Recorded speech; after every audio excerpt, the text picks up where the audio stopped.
let's jump in. Let's get the action going.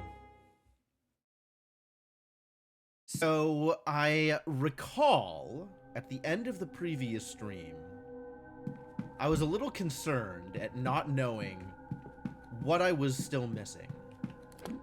And my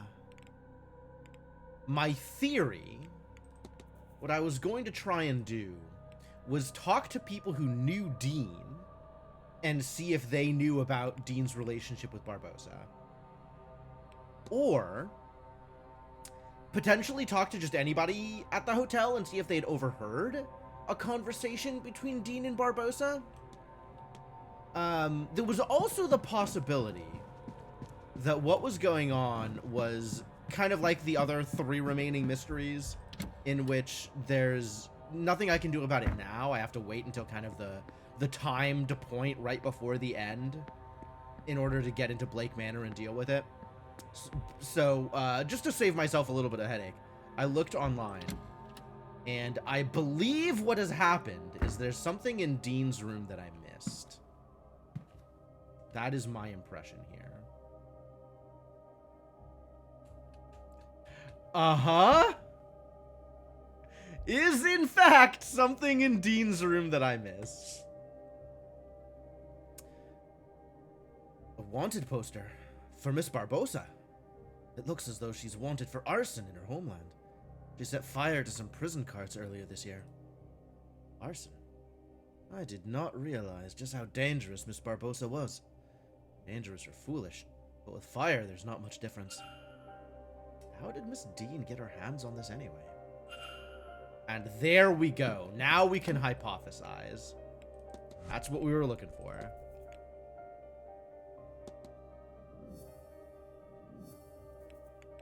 All right. Wanted poster for Miss Barbossa. Seems she set fire to a number of government buildings not long before leaving her home. All right, well, let's think about this real quick.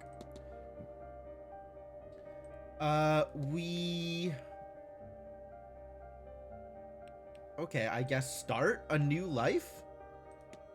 Start a new life in her father's homeland now that her old life has, gone up in flames. Okay, that's a little strong. A little on the nose, I think. But sure. I know what happened here. Miss Barbossa came here to outrun her criminal records and start a new life in her father's homeland. I should find and confront her about this.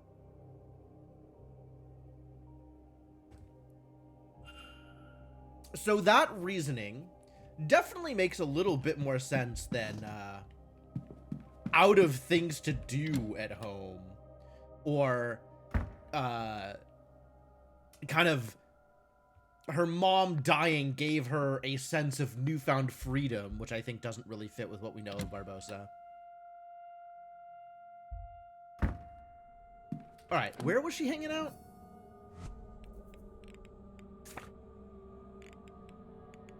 Inez, where are you? Inez is in the drawing room. Great, I know where the drawing room is.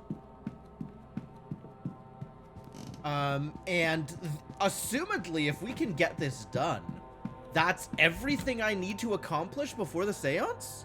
So we can kind of wait out the next 2-ish hours before silent dinner?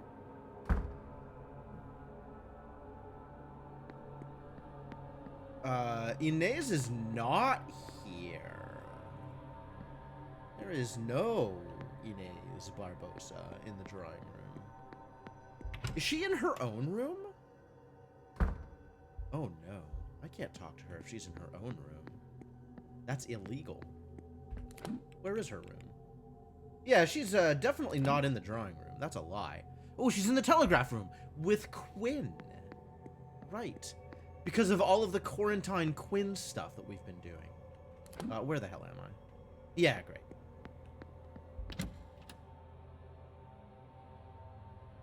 Already getting lost in the manor. It's a great start to a stream.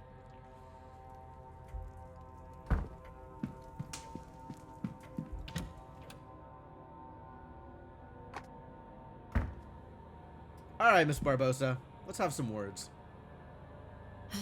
More questions? Not yet. I mean, kind of. A little bit. Confront! Your goal is to start a new life in your father's homeland now that your old life has gone up in flames. Well, yes, that's about it. This is another one that's like one of those confront? Really? Like, it's not like she's planning anything nefarious. It's not like she's plotting something. She's like, a fresh start. And then I'm like, you're looking for a fresh start. And she's like, yeah. Yeah, why would you say it in that tone of voice? And I think that appears to be going well for me. Yes? Still, I have learned much about the summoning of ghosts. And I have my father's name now. Do you think I could see him somehow? Do I think you could see him somehow? Mystery.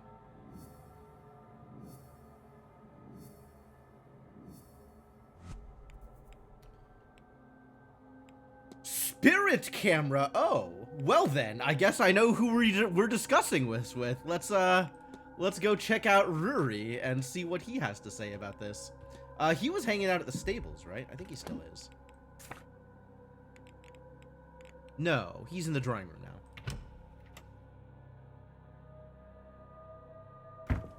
Alright, well that's pretty straightforward. This is a lot more straightforward than, like, Joyce's atone. Or whatever.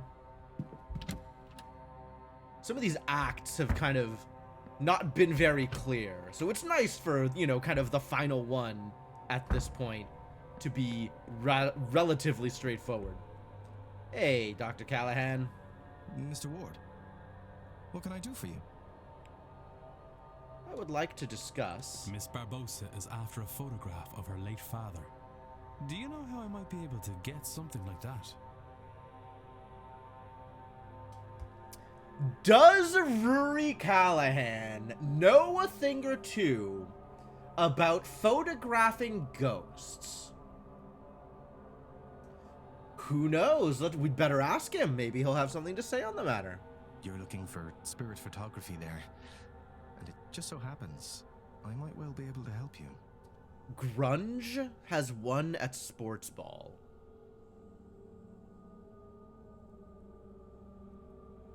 Are you saying Seattle is one of the teams that not only played but won at the Super Bowl? I will need her father's name to summon him for the photograph. Oh, we have one of those. We have a dad's name. I can give you that. That's cool. Who were they playing against? I have it already. His name was Seamus Shea O'Connor. Seamus O'Connor? All right then. Why don't we find Miss Barbosa and go get set up? Sounds like a plan. How about we go do that thing that you just said? That sounds great. Now, you need to hold still. Very still, if you would. The Patriots? Okay. Well, congratulations to both the winners and the runner-ups at this year's Super Bowl. I hope that went well for both of them. Mm-hmm.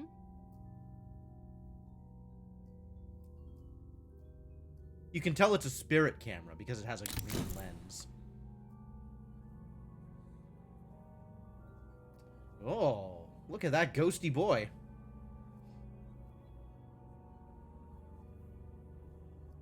I think it turned out quite well. How do you like it? I love it. I don't know. I'm still in the, like, ghosts are just leering over my shoulder. I think I would be concerned about that a little bit.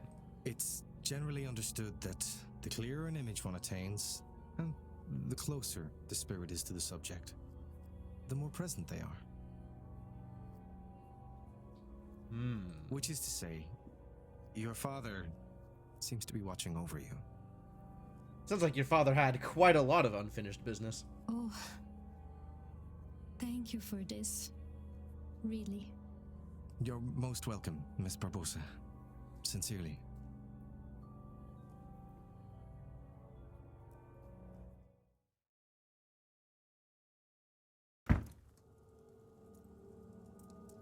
I'll develop another copy for you, just in case something happens to the first one. Is something likely to happen to the first one? Is this one of the perils of spirit photography?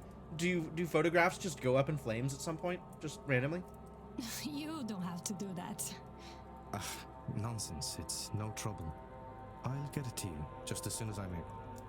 Your father's name, I take it he was Irish? He was. That's how I came to be here. And how do you find it, now you're here? Re-chit-chatting with Miss Barbosa here. Is this good? It would be hard to explain how much this magic house has done for me this day. That's true, actually. We really got a lot done in one day here, didn't we? And now that I have this image, I feel no desire to attend this seance. What a strange relief that gives me. Excellent. With her father's name, picture, and ownership of his old land, Miss Barbosa's new start is ready to begin. True. Oh, man, I almost forgot that she basically inherited the entirety of a noble's lands.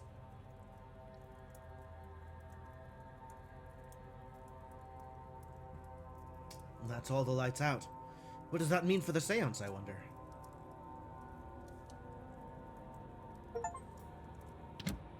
Mysteries solved. Miss Quinn and Miss Barbosa. Wonder if I've gathered enough facts to eliminate any suspects. I should check my notes. Okay, we can check notes. That's fair.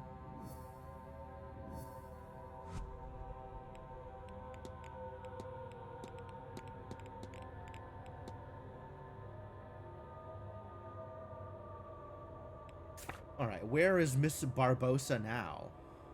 Where am I now? Outside of Dr. Callahan's room. Okay. Miss Barbosa is back in the drawing room if we want to do a follow-up. Which I do. Categorically. Always want to do a follow-up. So now that your life has been spared, what do you plan to do with it? So I guess the other thing that we can do with the remaining 2-point-something hours is see if we can fill out any more information about the culprit. Because, I mean, I've got it pretty narrowed down. I feel very confident that it's Simon Coventry. But, you know, there's probably more information we can get about individual people to make sure or whatever. More questions? Always. What do you think you'll do when the seance is over? I have what I came for and more. No kidding. I only hope to learn my father's name, but to see him. And now I have the inheritance from quarantine? This is more than the fresh start I came here hoping for. Well, it turns out arson pays off. Burn down a few government buildings, flee the country, and then you get the inheritance of a lifetime. Jeez. What a real go-getter Barbosa is. What a success story. And I like it here. I like knowing that I am in my father's homeland, and I have met some people that I might one day call friends. Oh, that's a bit of a leap. I don't know that I'd call anybody in this house friend. Forever? Who knows? This event has changed my world, and I need time to process all of that. But all that matters is right now, yes? And right now, I'm happy here. I have answers and a home. I cannot ask for more. Nice. I have to be off. Sure. Cool. All right. So actually, what remaining things do I feel like I need answers about?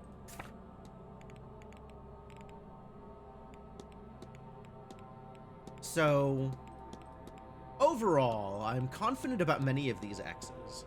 I guess Sinnott is the only person left that might actually fit the bill.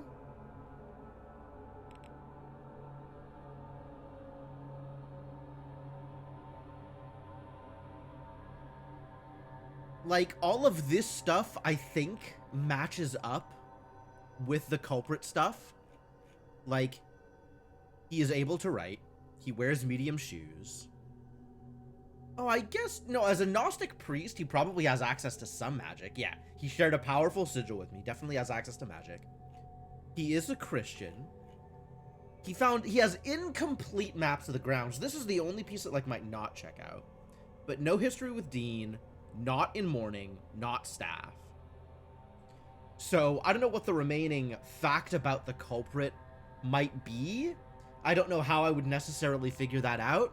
Maybe whatever the remaining fact is will determine kind of who it is. But it's like, at this point, it's probably not Sinnett.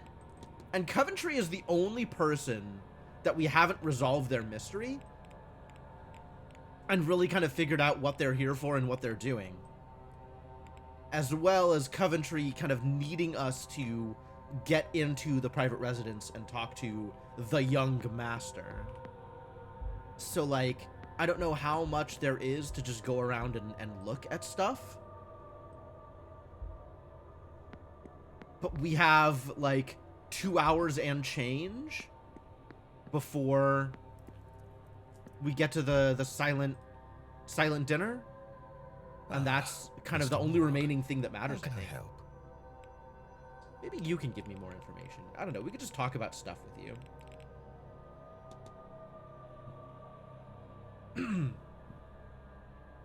When I arrived, I saw a woman washing something in the fountain. I have seen this woman. Though she is no woman, she is a specter. I see her across the manor. More now as the place fills and the hour draws near. Sometimes I think she is Mary, but no. Okay, so, like, you're completely on board with all of this hauntings and stuff, right? It is likely the time of year and the event playing with my mind, but I could swear I've seen things, figures in the distance. There have been reports of hauntings on the manor and its grounds, as far back as my family has held it. Certainly I have encountered the occasional oddity myself. What do I think they are? In truth, I do not know. Are they even real? Well, on that, all I can say is the Blake family records are littered with mysterious deaths and insanities that have no other explanation. Hopefully tonight, we will find out for certain.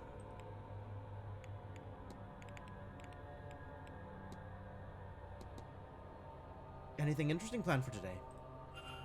Are the silent dinner and séance not enough for you, Mr. Ward? Certainly I expect they will keep me busy much of the day. I will make time for Mr. Coventry's talk, however. It's always interesting to hear an outsider's perspective on one's home. And that has already happened, so... What about the Fae? Can you tell me anything about the Fae? I know the workers on the land leave out tribute to them and blame them when the crops go wrong. When a person goes missing, it's often blamed on them too, or when a child has an accident. So you're not putting a lot of stock in the whole Guibnu is here and going to kill everybody during the seance business, I suppose. Has the manor been open to the public for long? I took over the titles and lands when my father died in the mid-1860s. The manor was over 200 years old by then, and needed much work. But the famine did not leave a lot of spare funds, so I opened the place as a hotel to help finance the reservations. This was in the spring of 1870. The work is never ending, so we stay open. But it wasn't for that reason alone. It's nice to have people here. When I was young, there were more of us. And I'm told in my grandfather's time and before that, there were many families under the roof. It was not made to sit here idle. It is good for the house to have life in it. That's an interesting statement. Alright, so all that's resolved. I haven't asked you about Walter yet? I have not yet had the pleasure of meeting your son. Nor will you. With respect, sir, I do not think this event is suitable for him. Too many strange ideas for his young mind. It is bad enough that I have strayed down this path, If my wildest dreams come true and I see my wife, then I will be fit to deal with whatever that does to me. But he is just a boy. I fear what seeing her like that might do to him. Or not seeing her. That too would be hard on him. I would do anything to protect that boy, so I have ordered him to stay in our residence until this whole ordeal is over.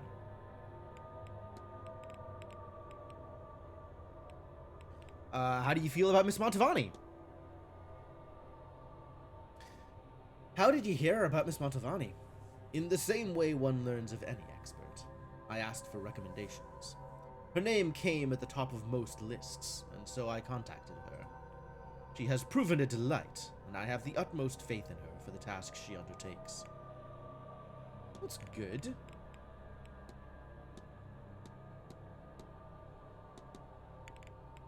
We can keep asking you about... Oh, tell me about Coventry. Have I already asked you about Coventry?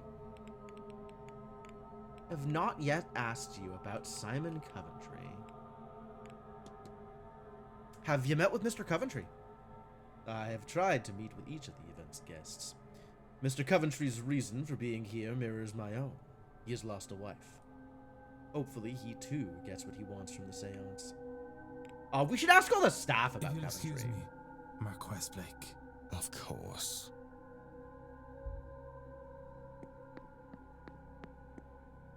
Like, I feel like Coventry is putting on, like, a really good sort of persona for most of the people here. But, like, you really get the measure of somebody once you've talked to... Once you see how they interact with the help, right? I feel like maybe he'll let down his guard a little bit if he's, you know, truly the asshole that I think he is. Maybe he'll have revealed a little bit more of himself in front of the staff.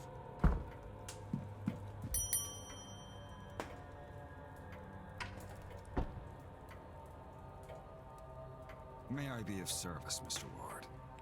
You may, in fact. Tell me about Simon Coventry. Have you spoken much to Mr. Coventry? Some. He makes no efforts to hide it, so I feel it is okay to say that he is new to this kind of event. I deposited some books on the matter to his room. I hope they are of use. I need nothing else, thank you. Certainly. Have we been through Mr. Coventry's room? I feel like we have. I feel like we've been through Mr. Coventry's room as much as possible.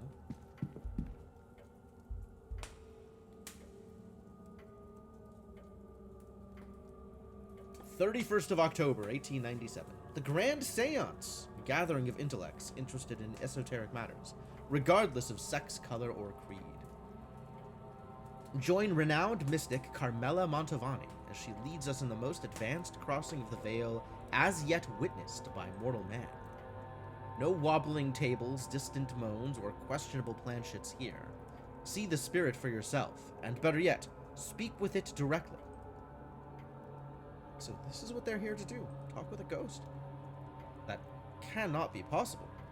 I've heard of seances before, but always the spirit speaks through a medium, person or object.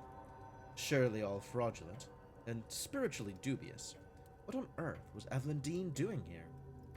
Her father didn't strike me as a spiritual man, nor one who would allow his child stray so far from his sight that she could end up here of all places. Who was this woman? What do we know about Dean's father? Why do we know anything about Dean's father, actually? Dean is not on this list. I think we have to go back out to here.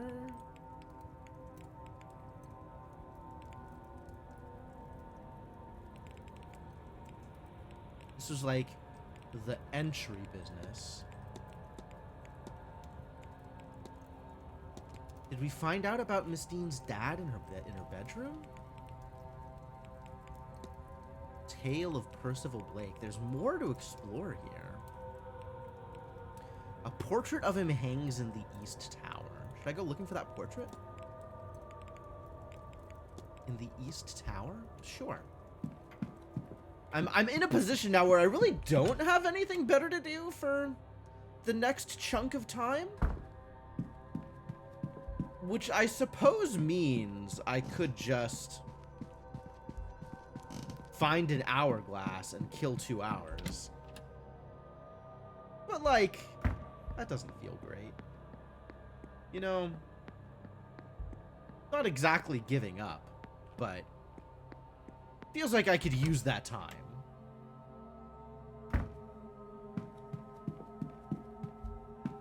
What's up with this? Ah, evidence on the trail.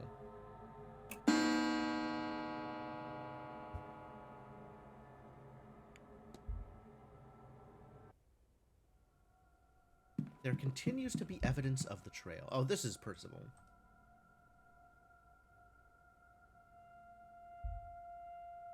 It's a shame that whatever left him with this wound didn't kill him. Is it just me, or is his remaining eye looking downwards? Oh, is this a sigil? Oh, this is a sigil. The buttons on his jacket have the same pattern as those on the missing doorway at room 15. I've seen this symbol. It was on an archway just below here. Oh, so this is information that I could have used to put together information. Yeah, there's like a door behind him that would have been sealed. Evidence. Distinct archway. Oh, I can't, like, draw the sigil here. So this is what puts together, trail? East Tower. So I'm still kind of putting pieces together here. This is what puts together the final piece for the Walled Up Lovers. Percival Blake's portrait is painted next to a distinctive archway, which is the one down here that I had to open up.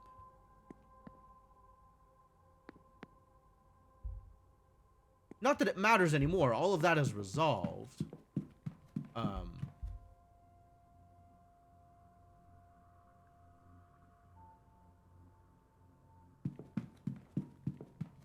But it is interesting that I was meant to do, you know, some other piece in order to discover this, rather than just be like, ooh, a sigil. Draw, draw, draw.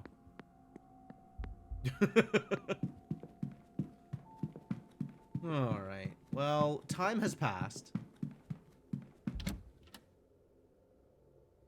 Do I know where Coventry is? Maybe we can find Coventry and, like, ask him some more questions.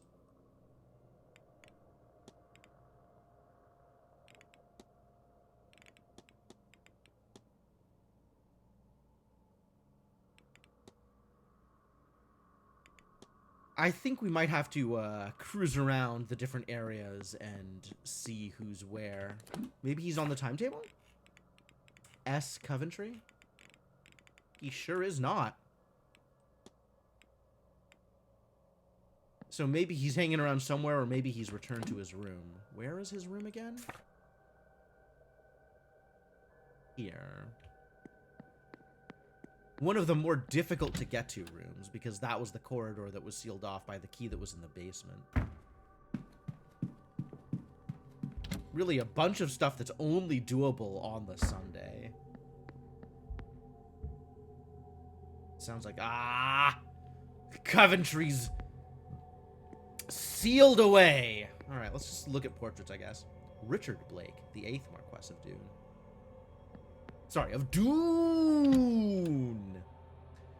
You gotta make sure that you pronounce the march correctly. Otherwise, the Percival Blake is gonna get you while you sleep or something. What are we doing here? Here. Sinnott, what do you think about Mr. Coventry? My child. Actually, do I have a thing for you? Not really. We could talk about fetters. Can you tell me anything about fetters? Well, typically, they are manacles used to restrain one around the feet. Hey, Inkling, how's it going? But given where we are, I suspect you mean it in the more esoteric sense. In which case, it is a term used to describe what anchors a spirit to a place, or person. This manor houses many specters, most likely trapped by the events that led to their death. Perhaps they are fettered to the building or land. Perhaps something else keeps them trapped here. Okay. Right, now tell me about Mr. Coventry. Have I already asked this question? I have not.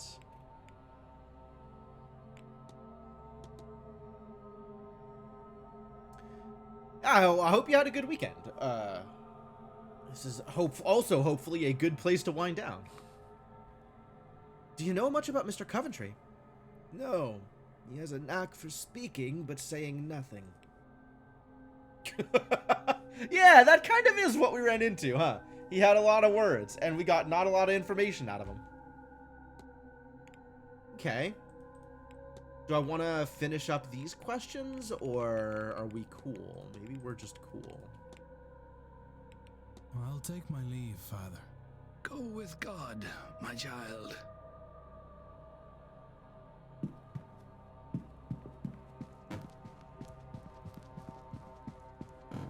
Is there something going on in the drawing room right now, or is Dupre just hanging out there?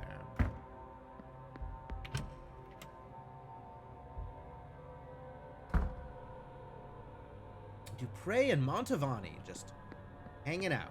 Oh, the Marquess is here too. Still. Great.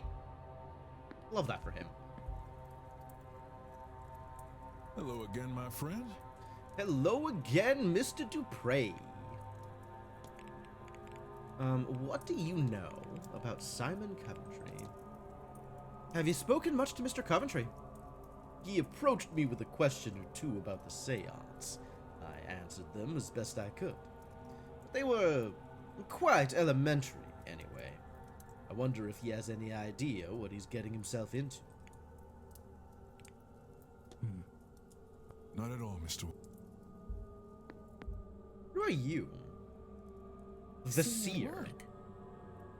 We meet again. Kind of. The Medium. Have you spoken to Mr. Coventry? I gave him a reading. He is lost, or was at least. Now he is perhaps found again. His future was more open than I expected for a man of his age. Bene per lui. What does that mean? Per lui. Speaking Italian at me? Anything else we want to discuss with you? Yes, the reflection. Gimme. I wish there was more I could do. As do I, Signor. But it is how it is. I have pushed myself for so long. I was young when I left my family for a better life. And I found it. I enjoyed the finest things with the finest company. But for all my fame, I have little to show. It turns out when you're spending money like water, you run out of money. And faced with the end, I finally realized what wealth I had at home. Like everyone in my position, I thought I would have more time. I thought I could go back, fix that, which I broke. What a cliche I have become. Maybe this is what the ghosts are trying to tell us, that our time is limited and we would do well to be more precious with it. That is a decent lesson to have learned on your final day of being alive. If only you could have learned that lesson maybe 20 years ago. Seems like you would have been better served. One way or the other, I am soon to find out. Tell me about your tarot deck. You must be very fond of that tarot deck. It shows in the wear, does it? However precious something is, however much you love it, time will change it. This is a Visconti Sforza deck, given to me by the woman who trained me as a child. It has served me well, and has given me some very interesting readings over the years. I will be offering readings all weekend in the hedge maze. For such a special occasion, I wish to put the cards to good use, and it will be, as they say, on the house. Okay.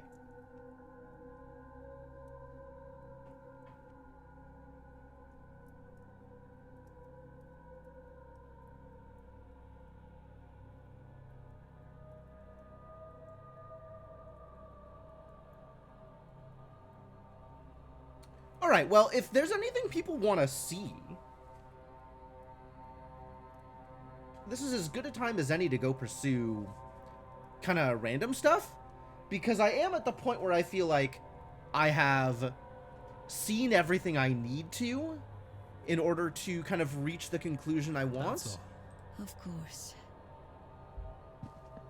But there's, you know, plenty more things that I can click on, a lot more ways to spend minutes in the game. A delightful way to add some life to a room.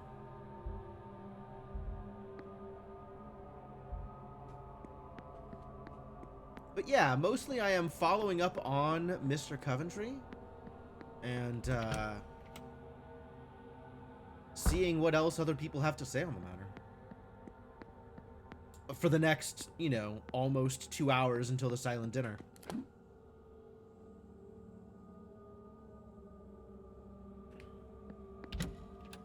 All right, Darcy's in the bar. Let's go ask Darcy about Coventry.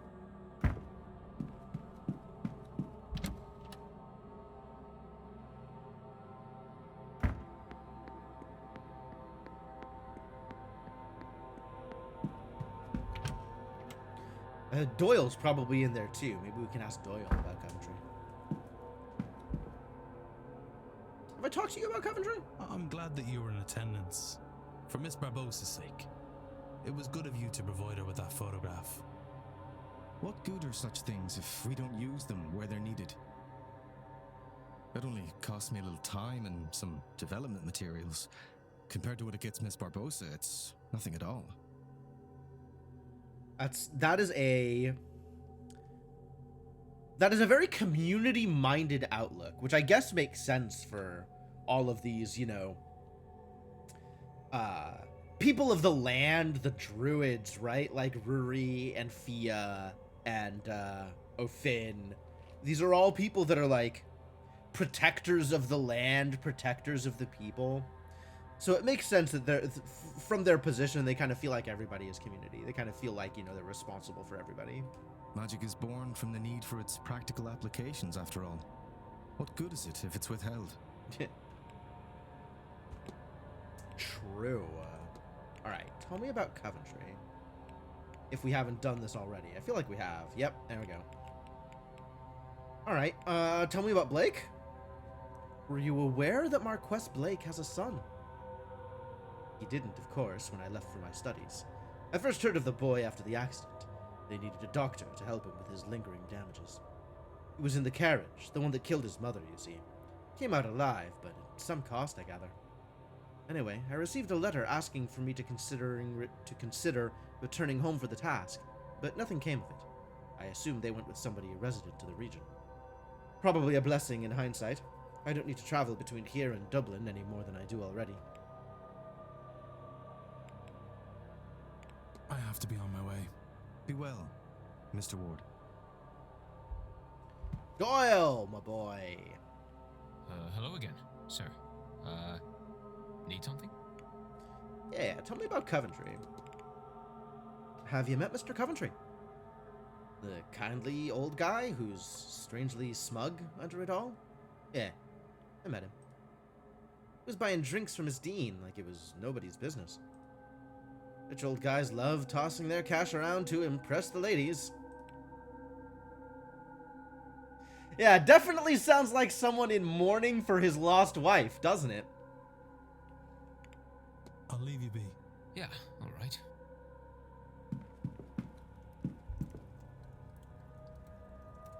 We meet again, Mr. Ward. We do. I keep running around. How do you feel about Mr. Coventry? Have you met Mr. Coventry? I have. Lovely fellow. A little out of his depth, perhaps, but very pleasant. Michael Scarrett, not that discerning a Good person. day, Mrs. Good day.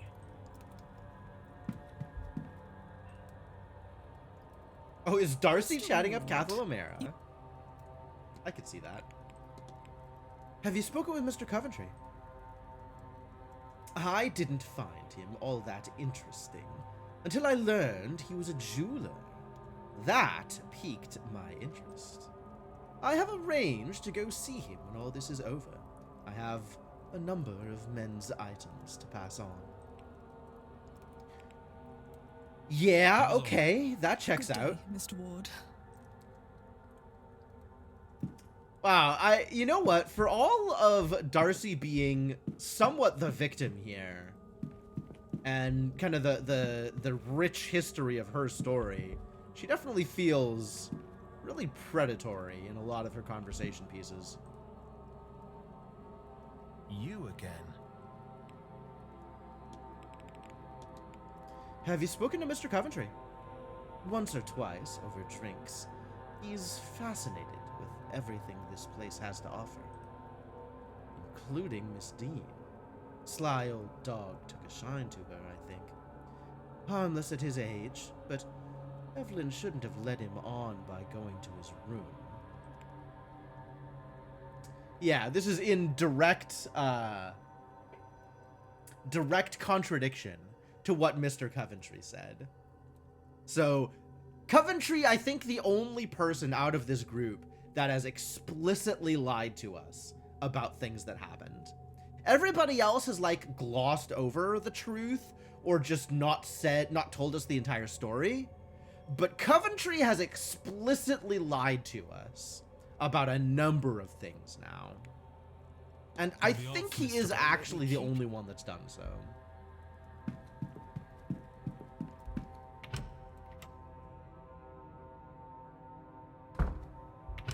Oh, actually, you know what I want to do is I never asked any of the staff about Blake Manor. I never asked anybody about Blake Manor. But I never asked the staff about Blake Manor. Hello again. And I wonder if that's going to reveal something. Right? Where is it? Here. This. What are some of his specific lies? So, we found Dean's necklace outside of his room. When asked about it, he said that it belonged to his late wife. However, it had her initials on it, ED. And when pressed, because he mentioned his late wife, Lillian Smith, he said that it was his first wife, Elaine Dabry. He said that he never really had the chance to talk to Dean while she was staying here, but we've now heard from a number of people that not only was he buying drinks for her, she went up to his room. When asked about, I think, or maybe he said that his interactions with her were minimal. Like, he didn't have a chance to talk with her much. When we have multiple sources of evidence that she went to his room with him. Whatever it was they did. He painted her, is the only thing that we actually know happened there. But presumably something else may have. Who knows? I feel like there was more than that, but those are the two that I remember that stand out. Can you tell me much about the manor? What do you want to know? It's an old place with all the secrets you'd Ow, my head! I don't want to think much on this place, if that's all the same to you. It gives me headaches. I'll leave you be. Yeah, all right. That is a very Doyle response.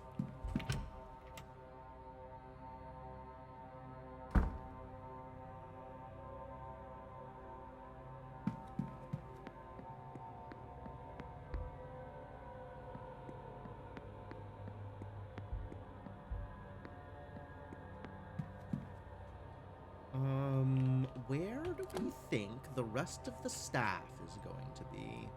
If I wanted to ask the staff questions. Where am I? Hang on. I guess I can go out to the stables. I don't think anybody's going to be out here, but...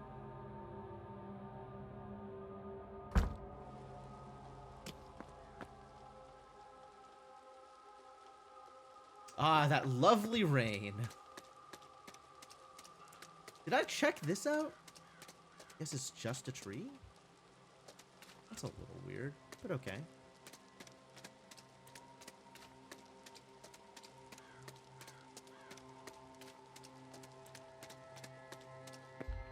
carriage is back in place, which it wasn't the last time I was in here.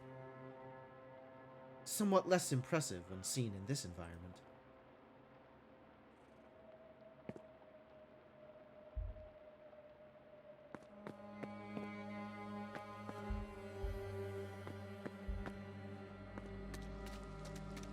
Alright, let's check out the gardens and the hedge maze then. Maybe we can find some people there to ask questions about Coventry.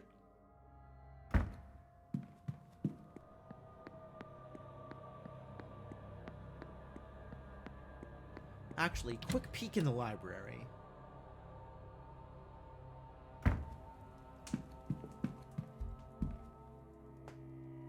Lots of people in here. Mr. Ward, you need to talk to me.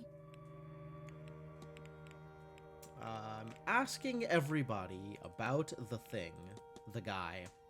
Have you spoken to Mr. Coventry? I have. He is also a student of the past.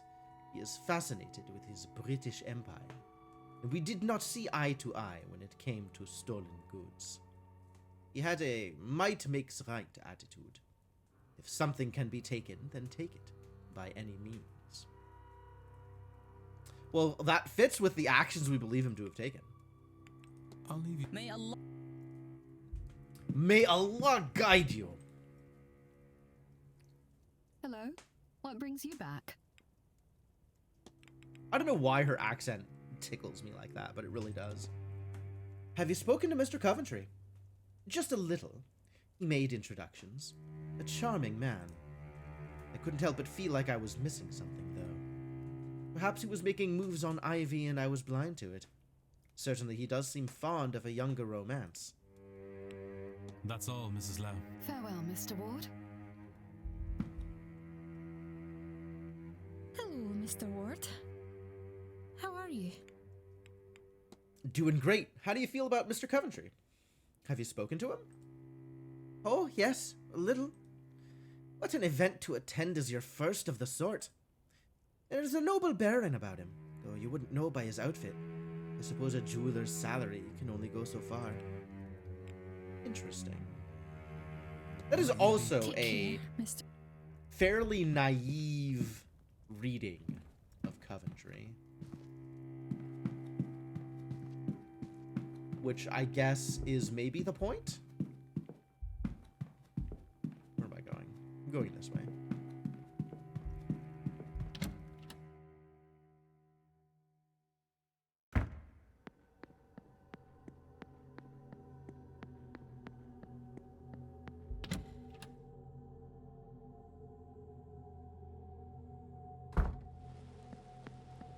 Erickson's here. All right. Again? What else could you possibly want with me?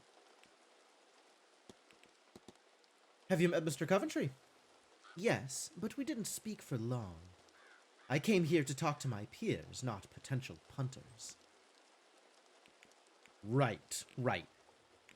This is supposedly his first time attending an event like this, and Erickson is here to steal magic from known magicians, rather than talk to people who don't know what they're doing. I won't bother you anymore, Mrs. Eric. Goodbye now. So if we go into hello, something happened. I don't know what happened, but something happened. We go into here. We have some things that are proofs. He has painted many fine pieces in his room. So that comes up as a fact about Simon Coventry. And I wonder if a fact about the culprit is they are an artist. We don't really know anything about why the art might matter.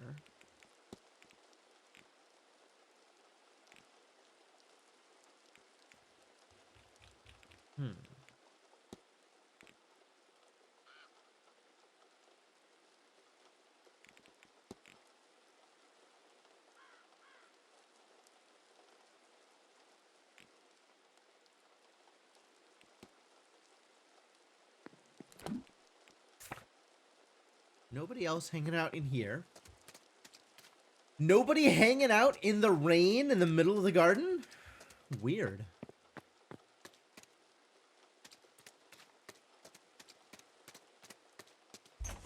What about in the hedge maze? People do that all the time. I bet Fia's off in the corner. She is. With Quinn?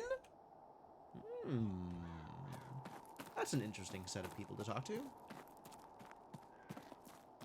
Quinn's getting a scry on. I wonder what Quinn is trying to scry. She seems a sweet girl. How old is she? Oh, Quinn's relatives, the two remaining Quarantines. Or two remaining Quinns. She'll be 14 in the winter. You said that just the way my sister talks about her children, you know.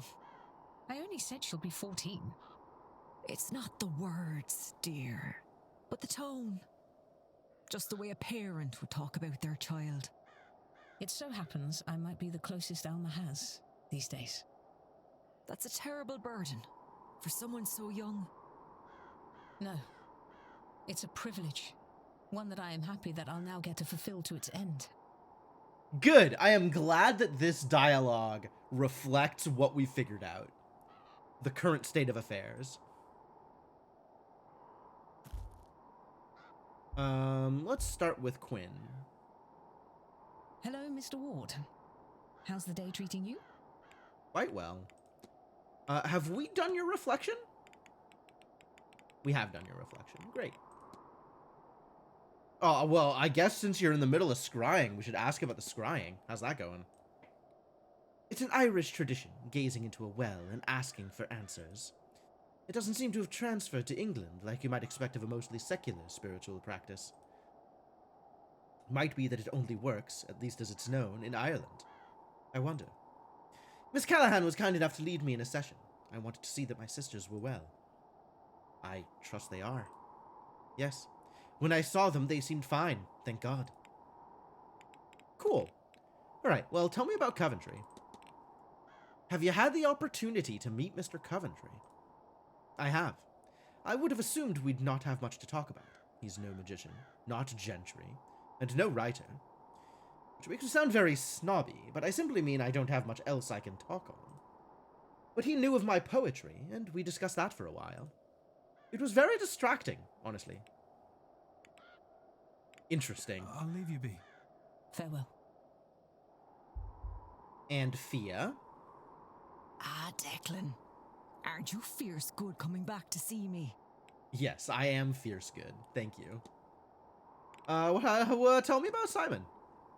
What do you make of Mr. Coventry? He's not the sort that you might see at an event like this, being that he has no interest in the occult or the scene, as the kids call it. Grief can do strange things to a person. Not that I've seen him grieving much. Not that I have seen much grieving in him, but then we all process it in our own ways. Right, he is ostensibly in mourning for his late wife, and here at the Séance in order to see the spirit of his late wife. But he has not evinced much in the way of evidence that he is in mourning, nor acted like it at all. Tell me about Walter? Well, I've heard of him. Everyone local has. I'd hoped I'd get a good look at him while I was here, but he really does stick to the shadows, doesn't he? Thank you. You take care now, Declan. And don't forget to get a bite to eat into you. It's going to be a long day. It's a good thing there's not a hunger clock in this game, because I don't feel like we have participated in any of the meals that we've been at. Maybe you can tell me about Blake. Hello, Mr. Ward. Young Master Walter. Not a lot. I've heard of him, and gather he is the family's last hope. Frankly, I've been too busy with the survival of my own lot to care too much.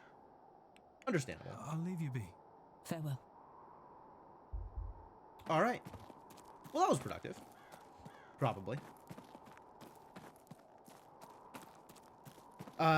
Just some more evidence on... Not evidence, really, but just more, anecdotes about Coventry's bad vibes.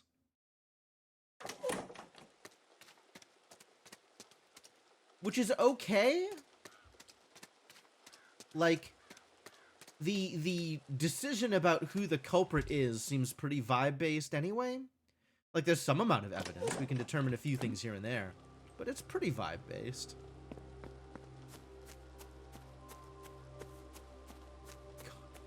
Why is it bright red? Why would they do this?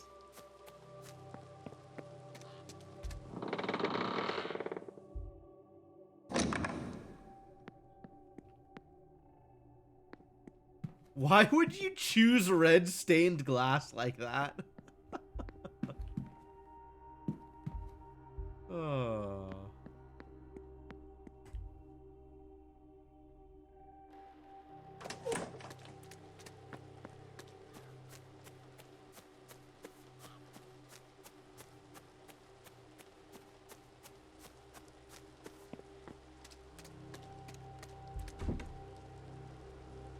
Alright, good. The mausoleum doors are all still locked. Ideal.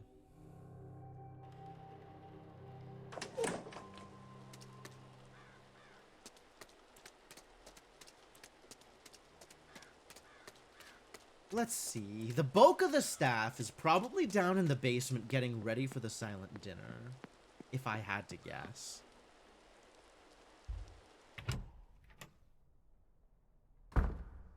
Oh, this is a fascinating place for you. What are you doing out here, Mr. Varley? I asked you about Coventry. I guess I could ask you about Blake. About, Walter. May I be of service? You might. Am I to believe there is a young Master Blake? It is not my place to discuss the Blake family, Mr. Ward. But Marquess Blake does have a son, yes. You can address any further questions about him to the Marquess himself. Reasonable. I need nothing else. Certainly.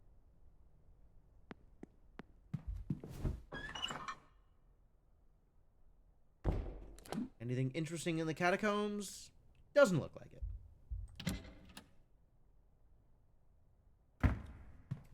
I am pretty tempted at this point to just find an hourglass and kill the remaining hour and a half. Although I do want to get into Coventry's room again. So maybe just kill her 35 minutes. Let's see.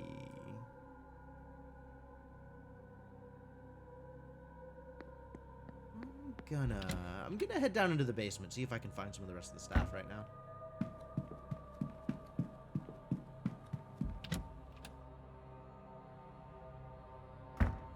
We can ask about Coventry, and we can ask about Walter.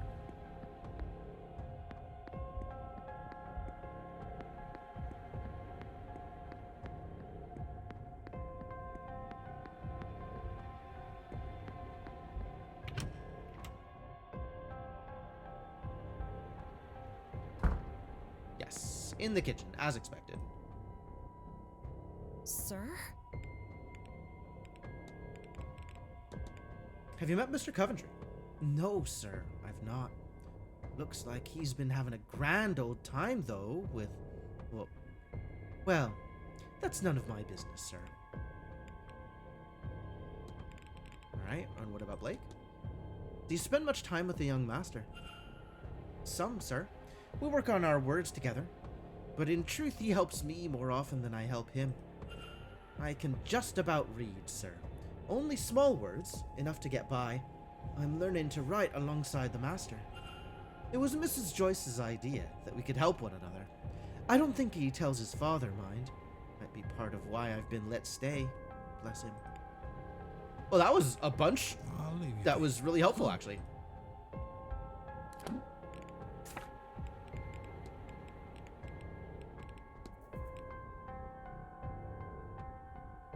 Learning to read and write alongside the cook.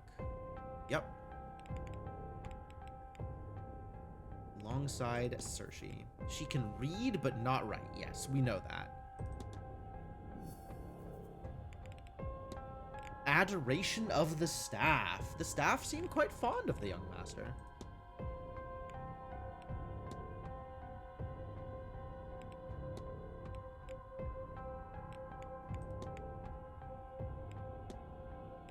Yeah, all of this stuff that's discussable here, we need to discuss it with everybody. Oh, Mary Blake. We need to discuss Mary Blake with people. Okay. Yeah, a bunch of this stuff is discussable only with Jonathan and Walter. But this is still discussable with a bunch of people, so I should be bringing that up if possible. Sir? And I got your take on Coventry. Yes, good.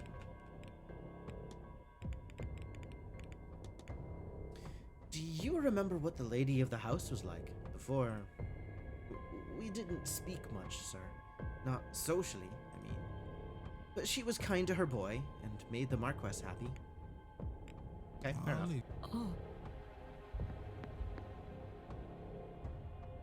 Good day. Hello, sir. Anything I can do for you? A number of things.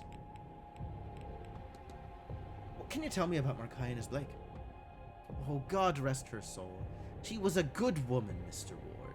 Gone from us too soon. The Marquess just hasn't been the same since her passing. He idolized that woman. And poor young Walter. Okay.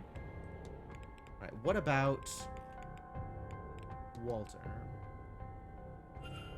Yes, sir, but he's a quiet boy. Keeps to his room when there's guests in the manor. Been that way since the accident. Probably the same before, but that was a while back, and he was younger then. I assume he was hiding then too, just in his mother's petticoat. I don't really recall. He missed her something awful, the poor lad. But he's a sweet boy. Sometimes you forget he's the young master and not family of your own. Okay. And Coventry? Well, perhaps I would have gotten the chance were he not so busy luring Miss Dean to his quarters. Ah, yes, that patented Joyce judgment. Well, at least he has the decency to look ordinary. I can't understand what he wants with Séance, really. I hope he comes to his senses and leaves. Okay, that was helpful. God.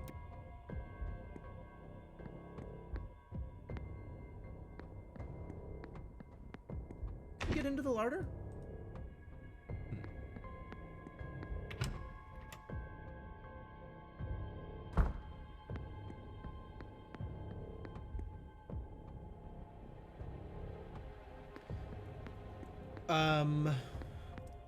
Mr. Hunter might be in his room. He is not. Where is Mr. Hunter?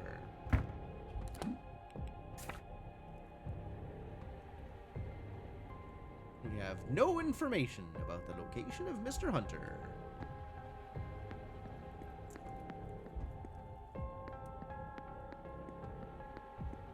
Maybe the servants' quarters? This is not what I meant to click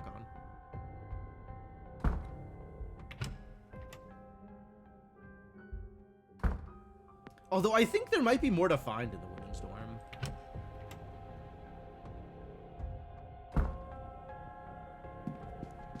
Nope, no good.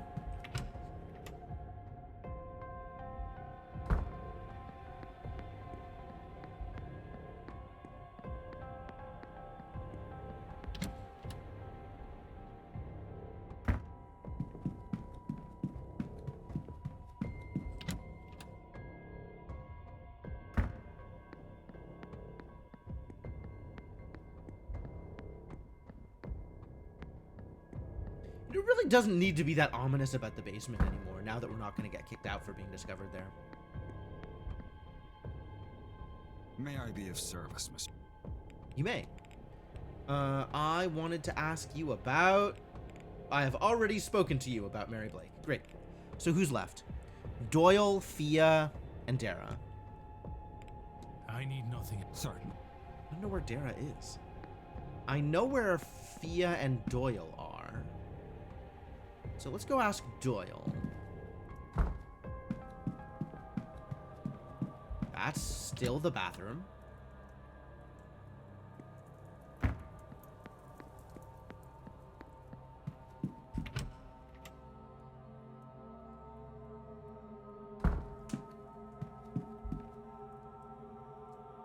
Hello again.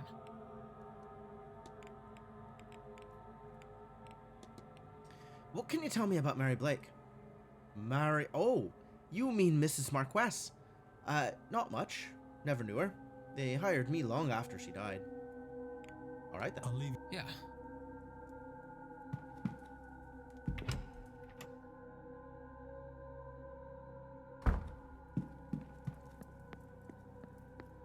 The long run out to the hedge maze so I can ask Fia about things.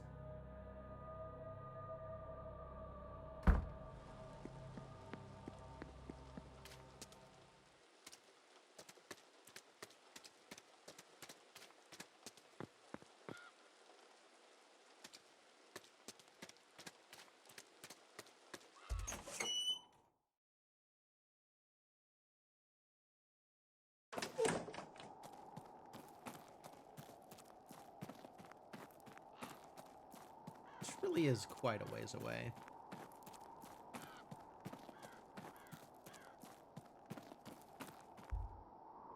Hello, Miss Callahan. I want to know about Mary Blake. What can you tell me about Marquinus Blake? Mary? I can tell you she didn't care much for that title.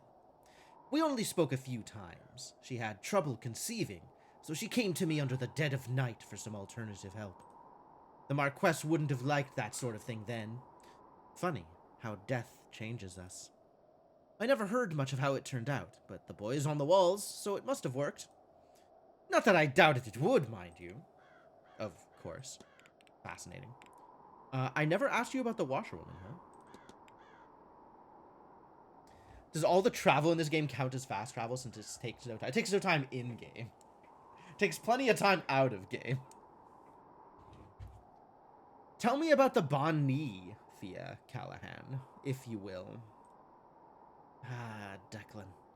I'm sorry for whatever loss you've suffered. The Bonnie, she's called. An omen of death to come. This is the kind of thing I was warning people about. If you're seeing her, we'll have death before this weekend is over. If it hasn't happened already. Why did you say sorry for my loss? The Bonnie, she's only clearly visible to those who are grieving. She's lured by the death to come, but can be seen by those with death's touch still on them. Those still grieving for love lost. Wow, rude. Oh, we've revealed too much. Anything else that I want you to tell me about? What do you know about this thing? Who else can I talk to about this? Who else can I talk to about this that will probably have any idea what the deal is? I feel like none of these people will have any idea what the deal is. We've spoken to the Marquess about it. He's the one most likely. What do you make of that strange device in the atrium? That worrisome jar of green energy? I've seen it. I've poked it. I've even spilled wine on it, but nothing seems to deter it from whatever it is doing. I have a bad feeling about it, Declan. Anything else I want to ask you about? I asked you about Coventry, right?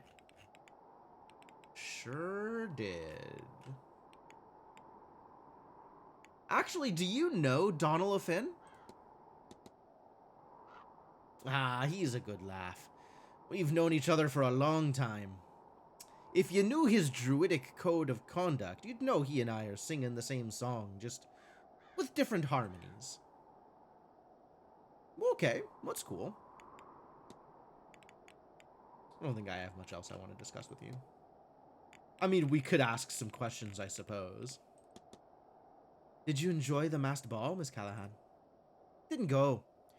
Wasn't about to head to a thing like that. I was playing cards with the staff for most of it. The costumes were something else, though. I'll give you all that. I'll let you go. You take care now, Declan. And don't forget to get a bite to eat into you. It's going... Actually, one more question here. The Milesians I have not discussed with you, and I should have. I guess I should also go back to Dupre and discuss the Milesians with him, since we now have 2 kidnappings that seem to be confirmed to be a powerful Milesian bloodline. Which, if the third one is here, that kind of might put a target on somebody's back there as well, right? Well, that's the race of man who came to this island and battled the gods for the right to stay. Funny, we first fought them, then we worshipped them, then we largely forgot. I like that more than worshipping the god that we all lost to in the end, myself. Sure. You take care. Good enough. Alright, let's go ask Dupre about Milesians.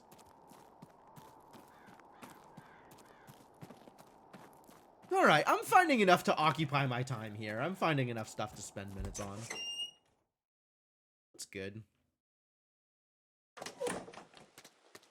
Although I guess, real quick, we should find out who we have discussed Mr. Coventry with.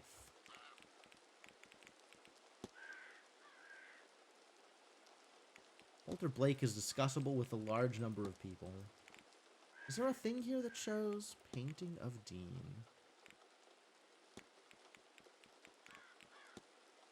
I guess if I go into records.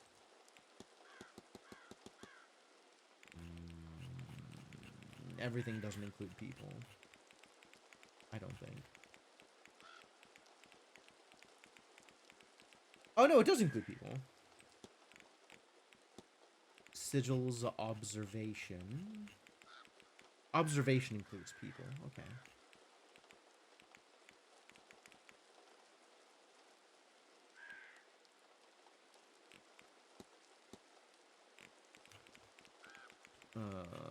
Mr. Coventry.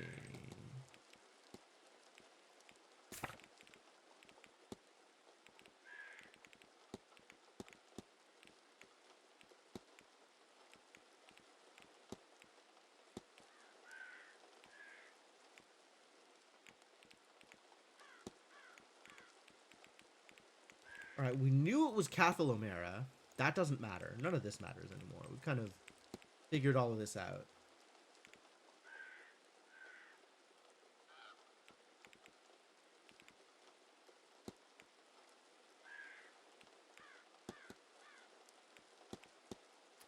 Where do I find the thing? I guess the next time I talk to someone, I'll figure it out.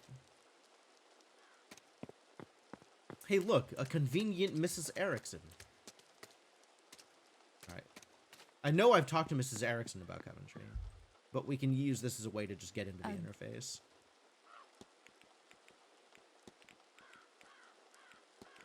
Discussable with Dara, O'Finn, Toussaint, and Walter Blake. So that is Dara and Toussaint. Where is Toussaint? Toussaint's probably in his room. Mr. Hunter should be out here somewhere, but I haven't seen him. Which is a little concerning. Maybe he's in the dining room. He doesn't seem like that kind of staff, though, does he?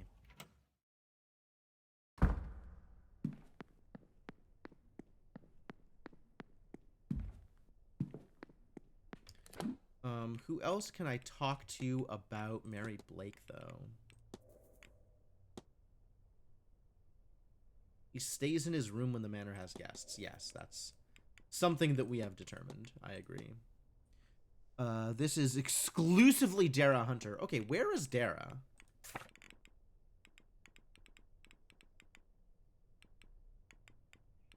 In the front courtyard. Okay, great. That's not where I'm going. The front courtyard's this way.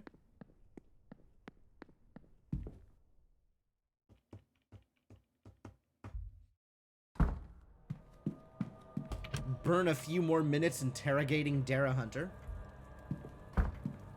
Mr. Hunter, as he is stylized.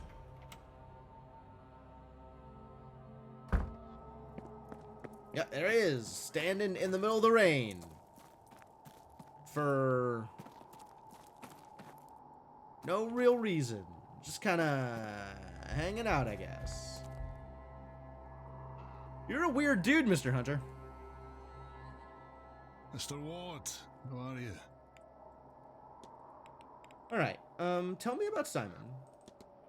Have you spoken to Mr. Coventry? The soft-spoken gentleman. I have. But I don't think it was anything of consequence. For all his softness, he carried his own bags. He's in good shape, I'll give him that.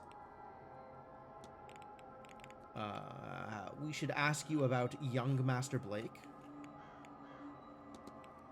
What do you know of Walter Blake? The young master. He's a good lad. I take him for walks around the grounds from time to time, but he doesn't talk much. I'm told he's been quiet since the carriage accident that killed his mother and maimed him. Before my time, all that, but he does like to go through her maze when I have him out. He misses her something awful, the poor lad. That's helpful.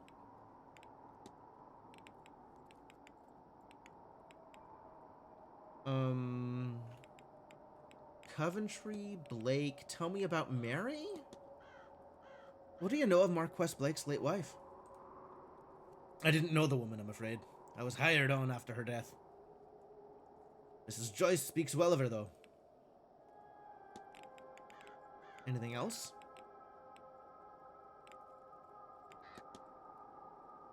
What can you tell me about Blake Manor? What can I tell you? Well, not much wants to grow here, I'll say that. I can get a few plants to bloom in pots, but in the ground, there's a reason I keep things simple. Might be the water, but what's in that well out back is some of the best tasting water I've ever had, so I don't know. Anything else? Miss Dean's invitation, we haven't discussed with you yet. Or Doyle? Or Joyce? Or Montavani, I think that is? Interesting. Wonder if Miss Dean was personally invited to this event. Miss Montavani was, if I've heard right. Can't say for sure on Miss Dean. I didn't hear it from the staff, or from her, and I suspect she'd have made it known. Not sure anyone would invite that trouble onto themselves. Anything else that I feel like matters here? Kinda not. Catacombs, maybe? That still has a locked thing, huh? Intriguing. There are tunnels beneath the house. Catacombs, really. Filled with skeletons. No. There can't be. I'd know something about like that. I'd know about something like that. I've been working here for years. I wouldn't have missed... How could I miss that? Well, there is that magical effect here on the staff. That we cannot discuss with the staff.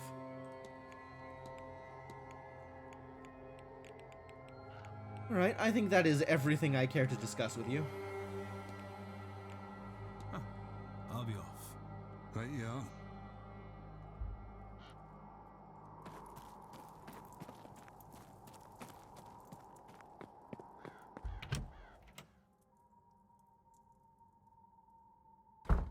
Once again in a position where I kind of just want to burn the rest of the hour in order to speak with Simon. And or go through Simon's room. But at the same time, there's like onesie-twosie things to click on that, like, you know, if I talk to the right person and find a thing to discuss with them, that's, you know, worth a couple of minutes here and there. There's a couple of things I wanted to talk to Doyle about, I think. I guess we'll go into the dialogue and we'll see.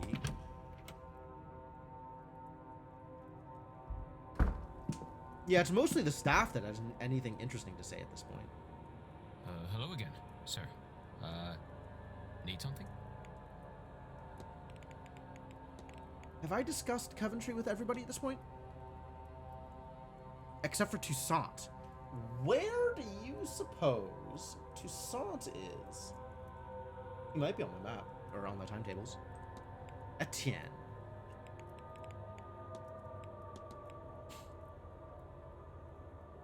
What do you know of the catacombs under the manor? Ah, I've heard they exist, but never been able to find them. Wait, how do you know about those? Wait, How did I know about them? Huh. For a moment there, a real want to know crept up in me. But it's gone again. Odd. Odd, in fact! I mean, odd in the way that we already know things are odd, as opposed to a new thing that's odd. But yeah, odd. Agreed. Mr. Doyle, what was the nature of your relationship with Miss Dean? Why do I get the feeling I should answer you straight on this? We knocked boots a few times. Wow. I guess she goes for the twinks. Started with her getting me to steal some wine from the bar and bring her to restricted areas. It ended about when her ex, Cathal, showed up. Guess she was embarrassed to be seen slumming it with the bellboy. She's been avoiding me since. No big deal. Stuff like this happens all the time. Maybe don't say that to Mr. Varley. Wow! Okay. Yeah, that's new. That's a fascinating thing to find out.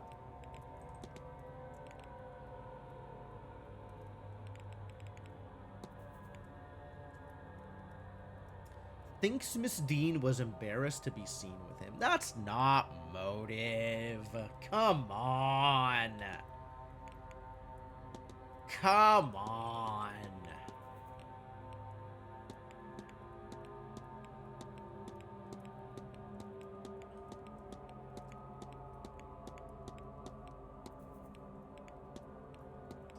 I guess I haven't ruled out Toussaint. That's really interesting.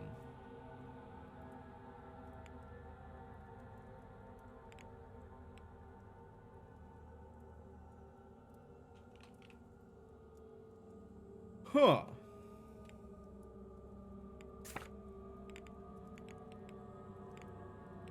Oh, he's probably up in his room. No.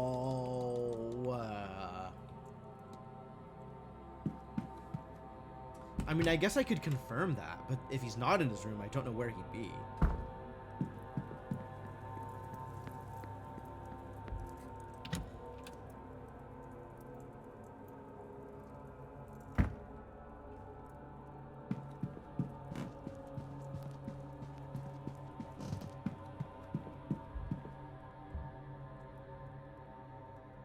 He is up in his room.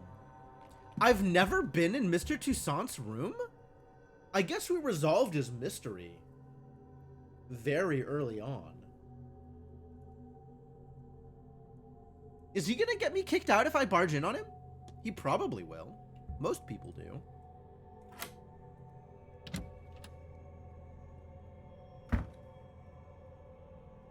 Monsieur Ward?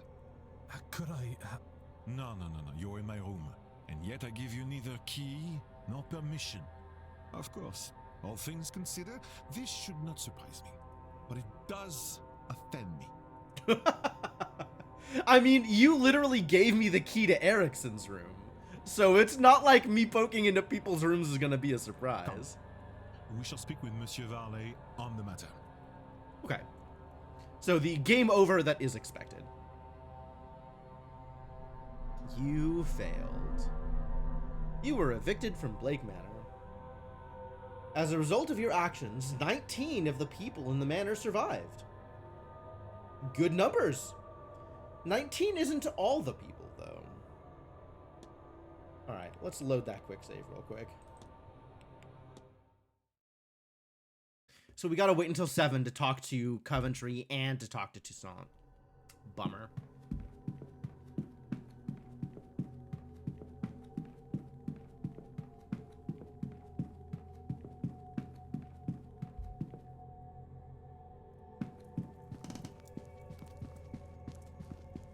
Were there other questions I had for Doyle?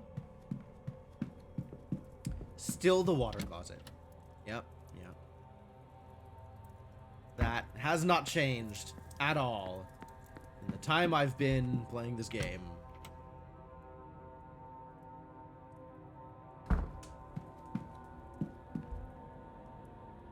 I asked about the catacombs, which is the big one. this I should follow up on with you and with Montavani and with Joyce? Sure. Miss Dean was specifically invited to the manor, wasn't she? I wouldn't know about that, sir. They kept me out of decision-making. I don't know what they think they're hiding. I'm glad she was, though. Yeah, I bet. Given that we know that you have at least a little bit of dealings with her. Okay, what do you think about the ball? I honestly, like, Doyle has been surprisingly helpful in a lot of weird situations. Maybe he just knows things sometimes. What's the strange device in the atrium for? I don't know. We, Dara and me, near killed ourselves bringing it over from the residence, though. The Marquess never explained what it does, but it filled up the night you arrived.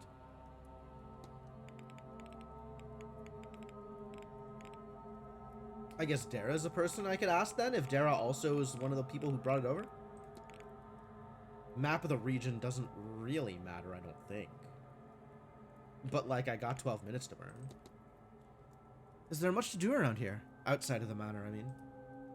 Nothing. It's mostly fields and farmland. Good fun if you're a sheep, I guess. Not much fun otherwise. There's a pub over in Gopher that sometimes has music, but you're hardly gonna trek out there.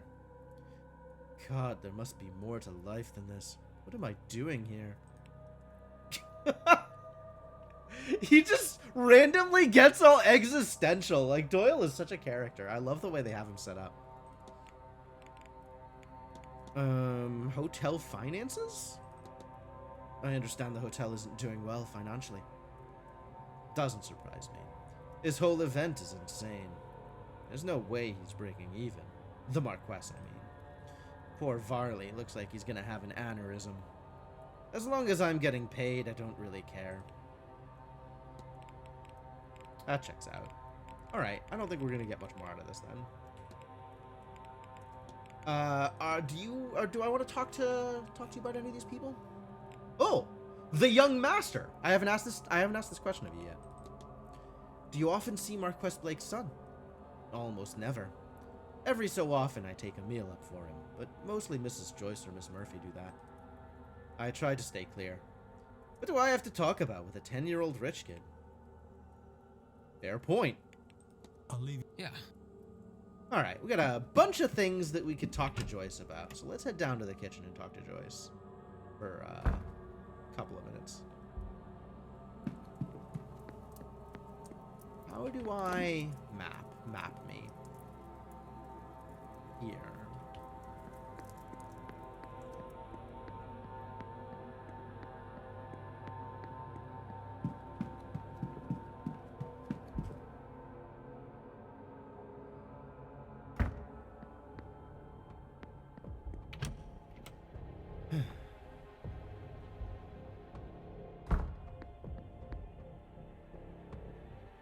Good day. Hello, sir.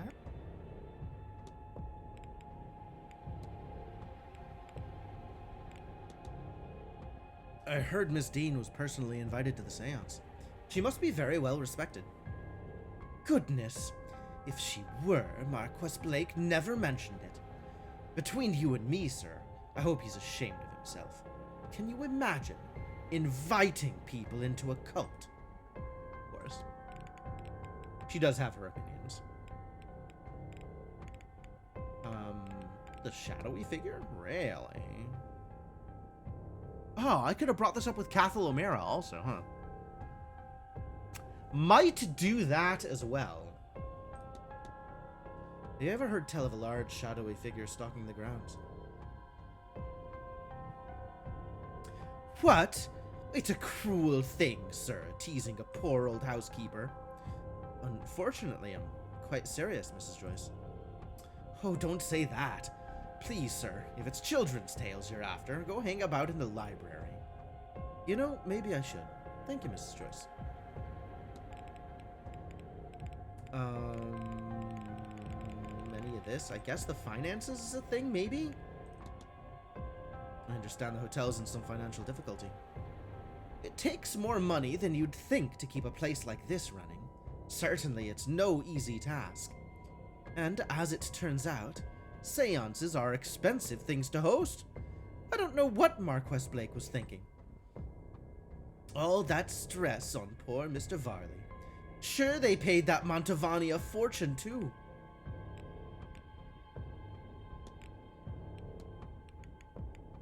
And surely I have asked you the appropriate questions here. I never asked you about Dean. Oh, you hate Dean, don't you? Have you spoken to Miss Dean? Me? Oh, well, I don't know her, of course. It's her first time coming to the hotel. But she seems like such a sweet girl. It's a sin we've allowed her to be at this ungodly thing. She's just a good girl who fell in with the wrong crowd, sir. Mark my words. I've got a smell for these things. Is she? Wow, that is the wrongest I have seen Joyce be yet. And she is frequently wrong about a lot of things. Very confident about things, but frequently wrong. A little quiet time with God is all she needs. Oh boy. Maybe that will make her think twice about going into Mr. Coventry's room every other day.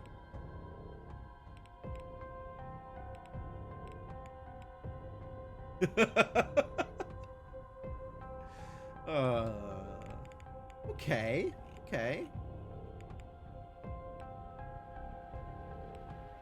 Yeah, there's a lot of ways to get the information about Dean and Coventry that Coventry then directly contradicts. Very interesting. I'll be off, Mrs. Joyce. God bless you, sir.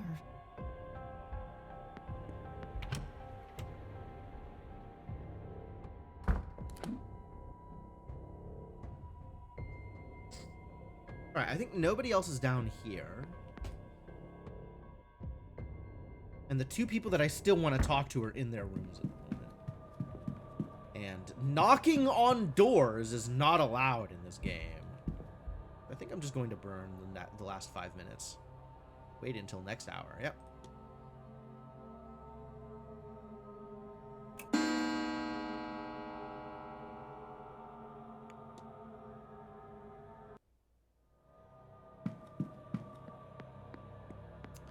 And having never been in Toussaint's room really makes me want to go into Toussaint's room. So I might do that first, and then we'll go track down Toussaint and Coventry. Oh, it's Coventry. Well, that's convenient.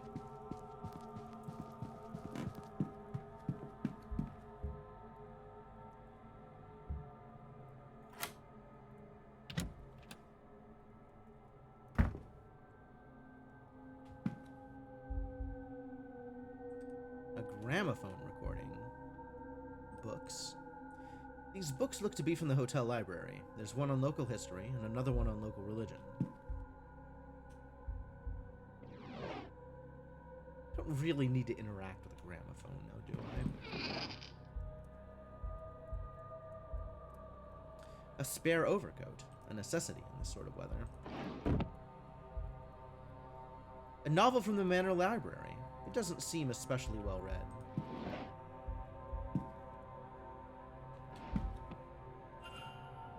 Yep, medium boots, tea tray, half a pot of tea and an untouched cup of tea. Painting. Wonder if it's of somewhere nearby.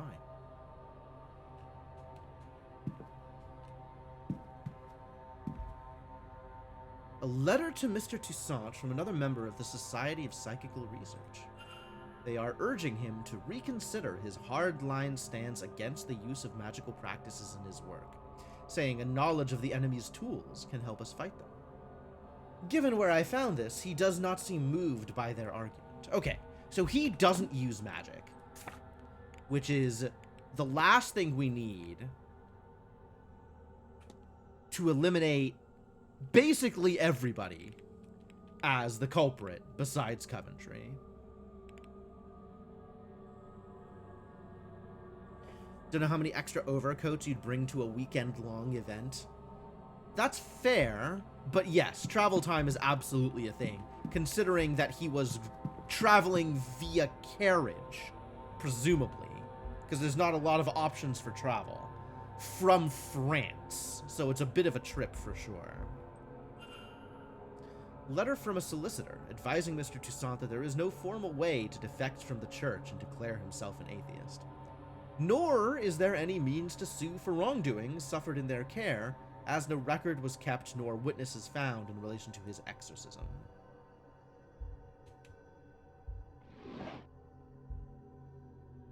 Experiment 04B, still unsuccessful. I have managed to induce lucid dream states, but they have not been in the same dreams I have at night during real sleep. None of the corridors, sigils, or standing stones for my nightly dreams. Why is this? My technique is as the research directs, comfortable and safe space and suitable music. Could it be because I find myself here in an unfamiliar place? Could that be distorting my attempt? Perhaps I could try this technique and use Miss Dean's journal as my anchor.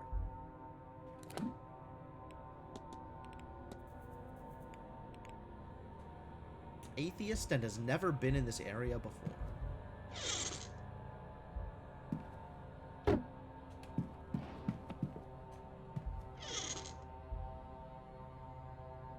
Guy de Maupassant's Bel Ami. It is in French, so I have no idea what it is about. Sure. Alright. Well, that definitely rules out Toussaint. In a way that just talking to him didn't kind of figure out. But alright, let's go, chat with Mr. Coventry about all the things we know about Mr. Coventry. Mr. Ward, how are you? I've already asked you about Walter and Dean. So this is the thing. Like, we've already heard now about his several meetings with Miss Dean, right? Have you met Miss Dean? Not really, no. Every time I see her, she is exhausted from her day. I suppose this is an important event for her. Although, even though I don't know the woman, I can tell she's a big fish in this pond. I'm sure she'll find time for me by the time all this is over. So yeah, explicitly denies having ever had any longer conversations or any real interactions with her, despite her being in his room multiple times over the course of the event. Wow, there's really nothing left? We discussed everything with him?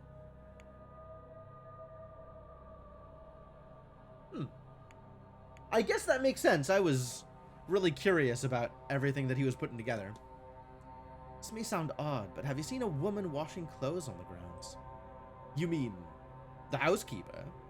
Mrs. Joyce. I assume she does all that work in the basement. Certainly I've seen none of it anywhere else. So this is the other thing, right? We know that the Bon Ni is only seen by people that are still grieving. People still in mourning for the people they've lost. So that Coventry hasn't seen the Bon Ni at all really does say that he's not in mourning over his supposedly lost wife who is the reason for being here. There is a lot pointing to Mr. Coventry lying about his motivations and about other things. Good day, sir. And to you. But yeah, it doesn't seem like I'm going to get much out of him directly. So, where is Etienne? In the dining room? No. No. We're never going to get a chance to talk to him.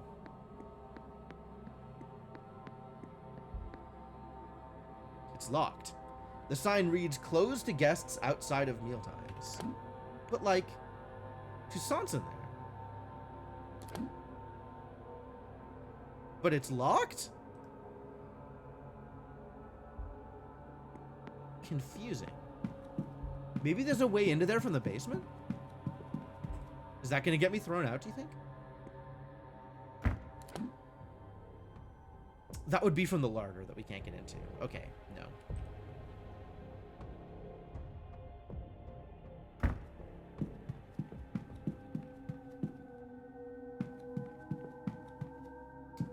Well, I can't talk to Toussaint, and I've talked to Coventry as much as I'm able to.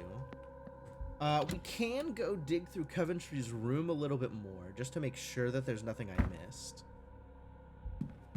But at that point, we're just waiting for the silent dinner and the actual next step in the plot.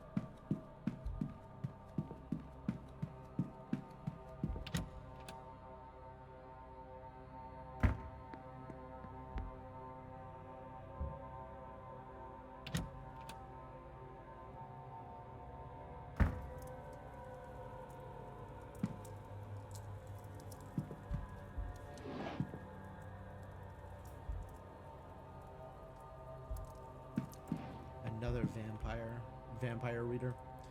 Local newspaper talking of the death of Mary Blake in 1894.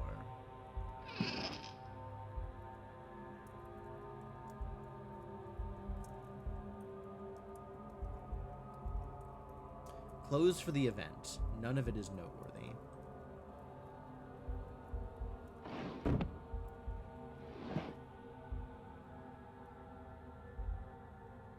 An assortment of clothing.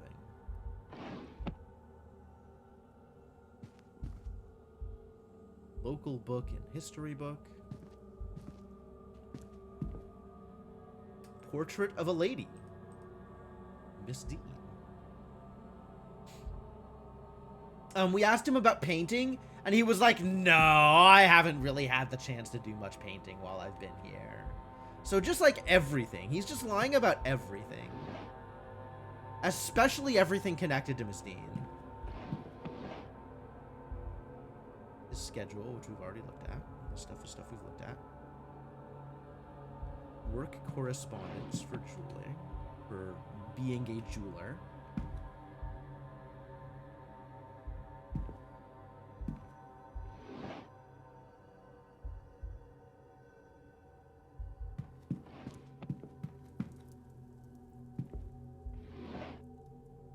Stationary. All right. Yeah, that's everything. Let's burn another hour and go to the silent dinner.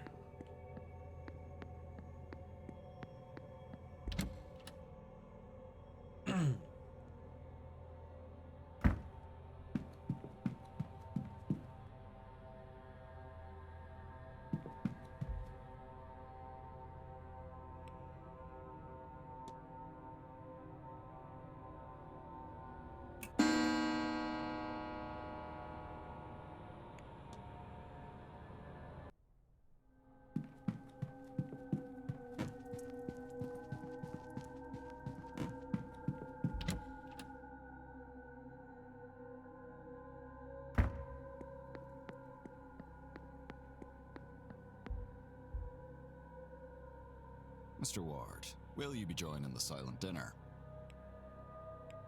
A reminder, sir, that the silent dinner is different to the other meals. Silent being the operative word here. No talking, please, unless you'd like to upset our guests, and they're unnerved by staring, so none of that. Secondly, there will be no staff. We'll be having our own meal in the servants' hall, though of course your food has already been prepared. Okay. Thirdly, I've been told to impress upon you that this is a deeply spiritual event. If you feel the need to leave, that's fine, but don't disturb anyone. That should be all, if you'll allow me to show you to your seat. Poor, long-suffering Mr. Varley has to give everybody that speech?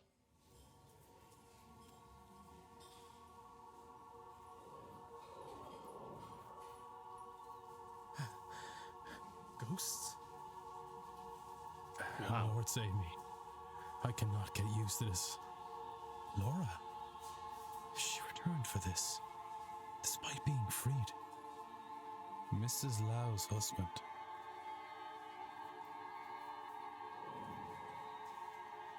Is that Mary Blake? Why is she facing away? Cold dead shoulder. Alexander Quinn? You're gonna see Eamon? I shouldn't stare. Varley said it upsets them.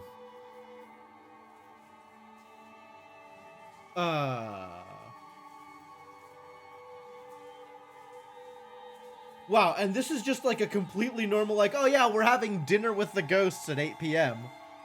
Standard, really. I suppose all there is to do is eat.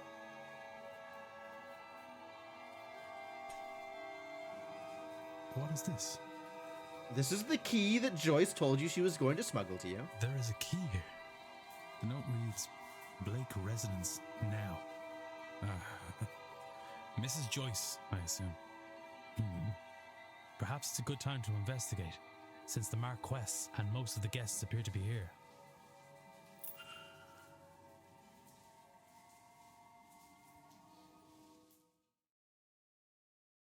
All right.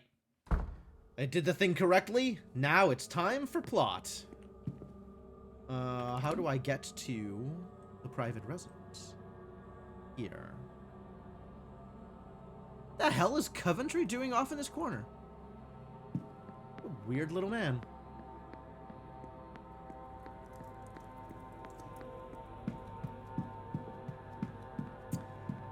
Listen, I burnt time in order to get here faster, Garrett. I could have tooled around a little bit longer and clicked on random things, but like, kind of out of things to do.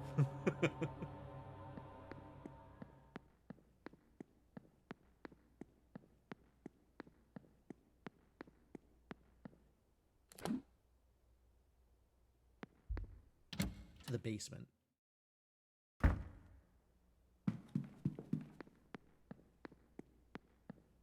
Where does this connect?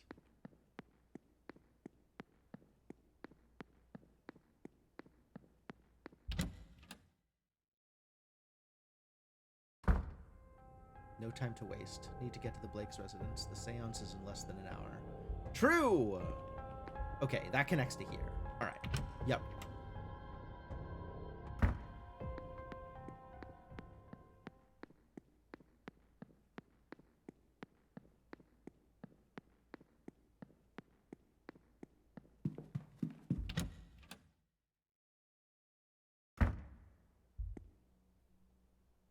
Are you sure? There is less than 1 hour to the seance. Entering the Blake residence is the point of no return. Are you confident in the knowledge you have gained about the culprit and suspects thus far? There probably is ways to gain a few more pieces of information, but yeah, I'm pretty confident about the progress we've made at this point.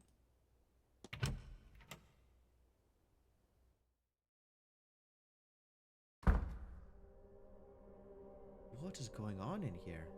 It's all boarded up? This is not how clocks typically work. Mrs. Joyce was right. Things are not right here. It's locked. It hasn't been opened in a while. Suspect there is nothing I need from here. Really? I suspect there's a lot that I need. I fully drained the actimeter. Yep. Is this fresh?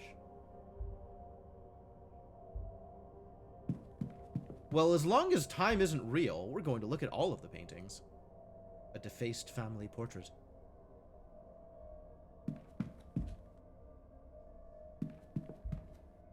The armor's looking away. They've been turned to face the walls.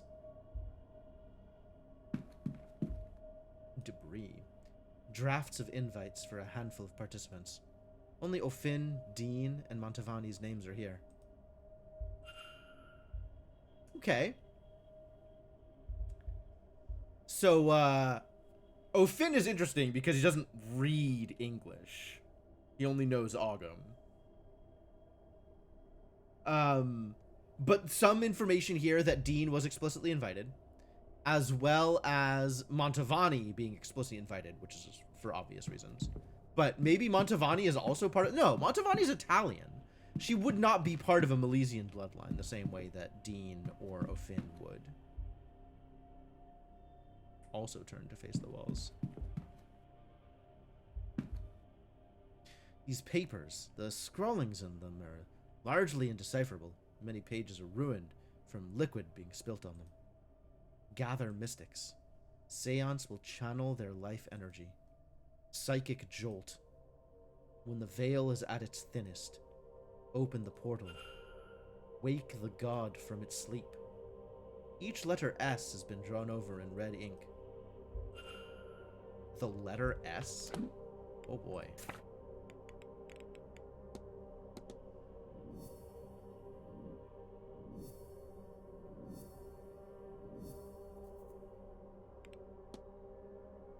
Key to the Blake family's private wing of the manor, which is accessed through the basement or the manor's ground floor.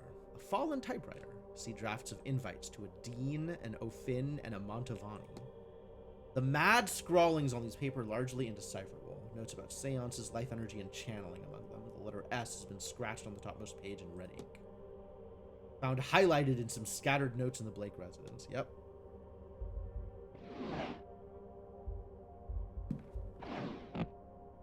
What state of mind was he in? What state of mind is he in?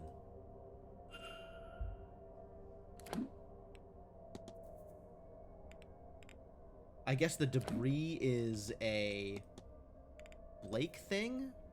His residence is covered in his insane ramblings. Yup.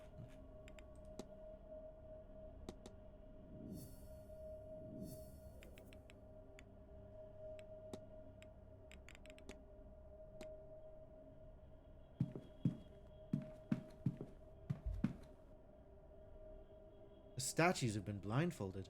Somebody did not want anyone, anything, watching them.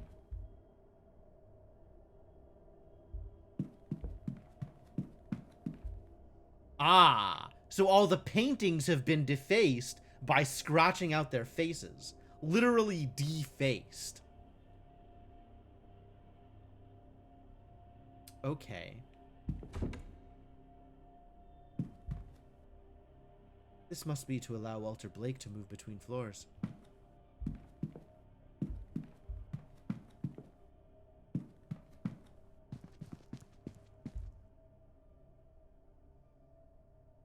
A portrait of the Blake family.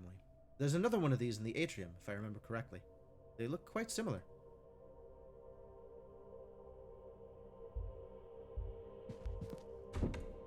Why are there gates in here?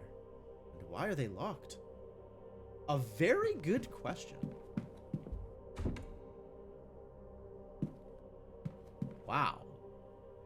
What a cursed residence. Secret laboratory.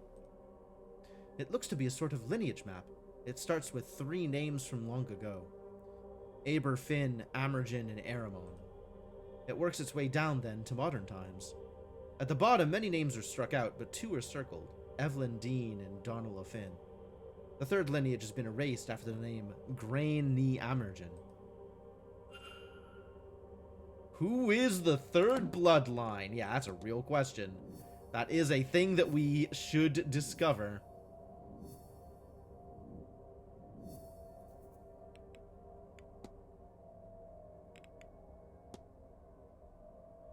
If this is related to the disappearing guests, then who is the 3rd line? Someone Amergin. The gate is sealed by 3 locks, each requiring the blood of the Milesian who locked it. Okay, so Jonathan Blake has been driven completely insane by the god that is trapped here and is doing his best to free him, and the seance, despite everything else, is explicitly, as far as he is concerned, about these shenanigans. Okay. Personal records of the Blakes, including various journals and other accounts over the years. Jars full of human organs and animals, preserved in a strange fluid. An assortment of chemicals and poisons. Records of experiments. I'm not knowledgeable enough to wholly make sense of them, but they seem unorthodox. From the notes, these seem to be ancient scrolls of dark magic. Wow, okay, well then, given these notes, maybe Blake is, in fact... No, they're not in mourning. It couldn't have been Blake. But Blake might have hired Coventry for that purpose.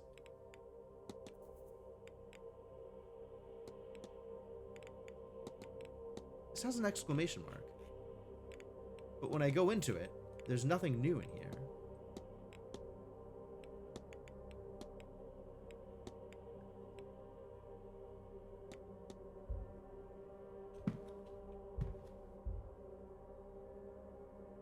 Work on distilling power from blood? Table of elements. A periodic table with the names, abbreviations, and details of the elements. Okay, that's in the evidence list now, I guess. Schematics for some kind of machine that harnesses lightning to some end. Oh, that's the telegram thing. This book seems to be part science, part occult. An attempt to marry the two. I don't understand the text as a whole, but some parts of this grid have been circled. 74, 53, 26. Nice. I can't begin to imagine what this represents. Whatever meaning this may have, it's lost on me. Cool. Love that for you. Phrenology book.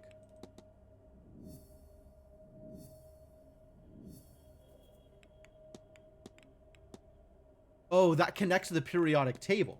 Oh, that makes some sense. All right, what were those numbers? 74, 53, 26. 74 W. 53 I. 26 FE. Wife. That's not where I was expecting that to go, but okay. Wonder if these are related to the ringed numbers in the mathematics book.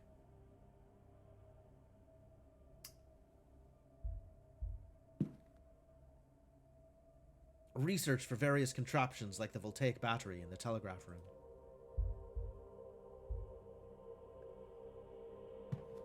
More loose notes. Yes, tell me more. The dilution of generations. A smear would not be enough to open the gate. Not a drop could be wasted to ensure success. Oh, are we gonna see Dean drained of all her blood? Then a note. The blood must be fresh.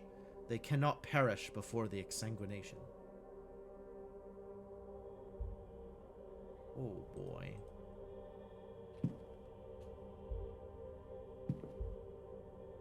A range of scientific equipment, but I cannot make out the specifics of the experiment, if indeed these all relate to the one project.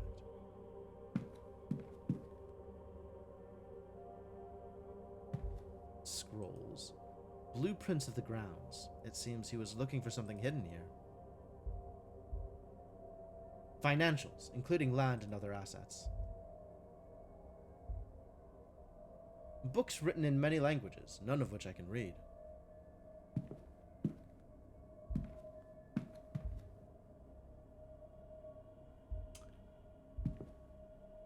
Phrenology. It does say use on it. Interesting. Books on magic and fringe sciences. A very different selection to the library in the hotel.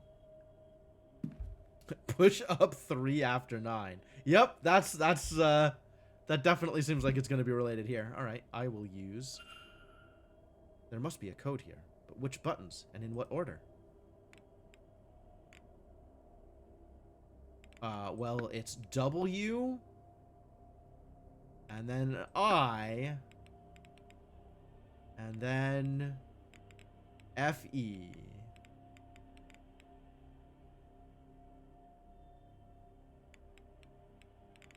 I gotta spell wife. Where are the floorboards shaking?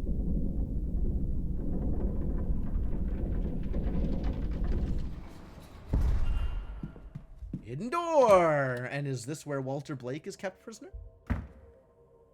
Is this a shrine to Mary Blake? I don't think that I should touch anything in here.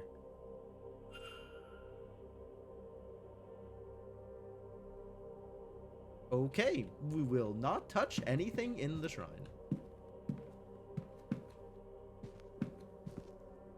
Creepy.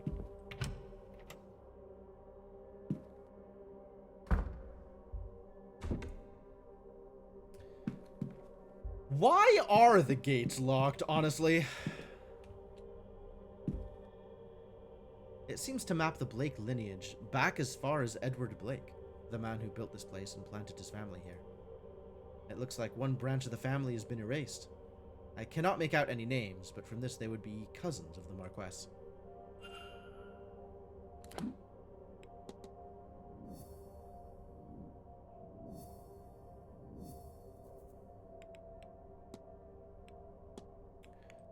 I wonder if the Blake line... No, the Blake line is England-based. So the Blakes got gifted their land at some point because invading Ireland, whatever. But they're not Irish. They're probably not Milesian. So they couldn't be the third timeline.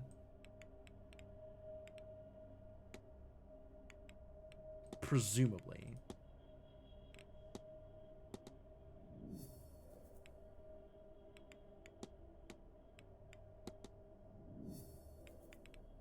We still have Profile the Marquess, huh? That's really interesting, because I feel like I have spoken to everybody. But maybe we'll find more by searching the private residence.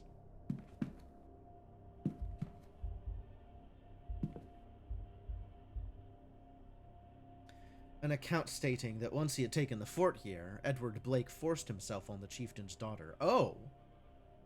Oh.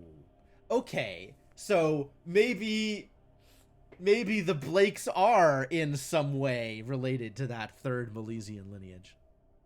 Her name was Grain Neamergen, and she bore him a son.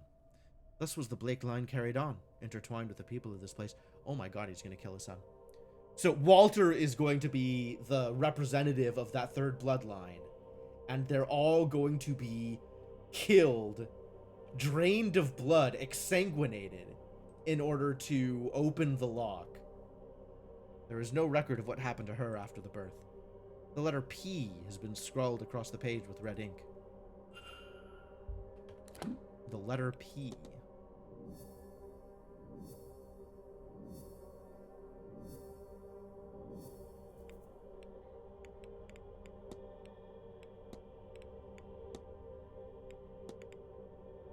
Complete and uncensored examination of the Blake history. There is no horror spared.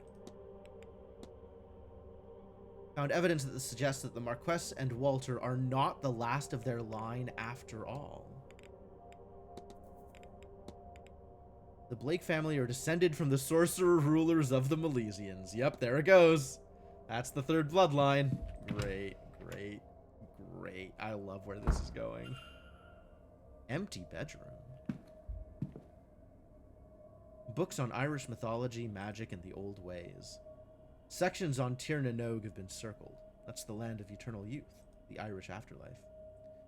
Scrawled across this, we will send that thing through the portal in exchange for Mary. The letter Y has been repeatedly circled in red ink. Spy?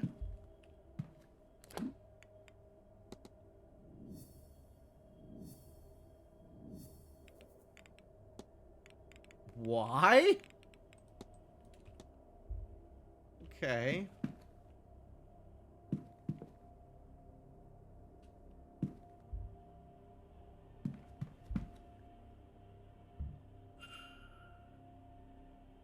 What's the code for this? This only goes up to 40.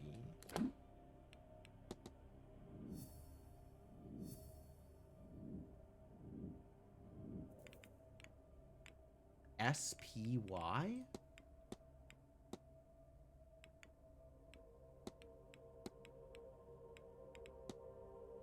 Is that related to the periodic table? Because the circled numbers isn't it. But if I find S is 16, P is 15, Y is 39, yep, that works. So left 16, right 15, left 39. 16, 15, 39.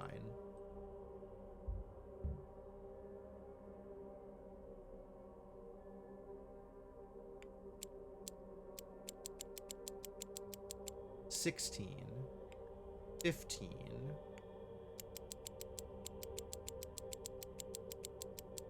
39. All right. A pile of projector slides. And this, a stone with a hole carved in the center. Why would this be in a safe? The note says, these hagstones will keep us safe during the seance. Make sure Walter has one. We're gonna say the puzzles as ever are more like puzzle-shaped plot items. Yeah, kinda. forgot this does actually require some logical connections. Well, a lot of them are drawn for you, but yes.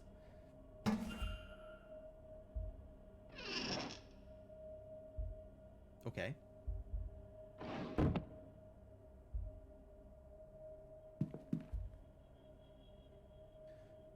Simple projector with the lens cap still on. Okay, take off the lens cap.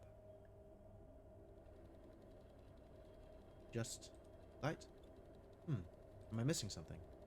I mean, I do have projector slides to put in there. But also, it's just a wall. Granted, it's a well-lit one. It is not. It's got these lines. Alright, maybe I have to put the slides in and then I can draw the sigil.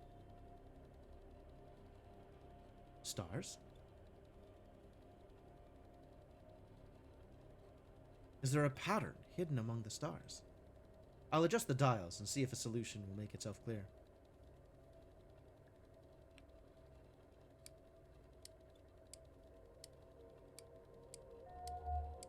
Oh. It lit up. Oh, as the corner of the triangle. Sure.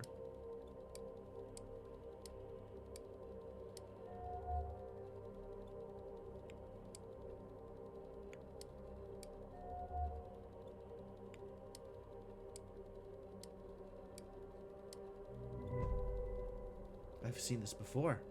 In my dreams. I wonder. I don't wonder. I am confident.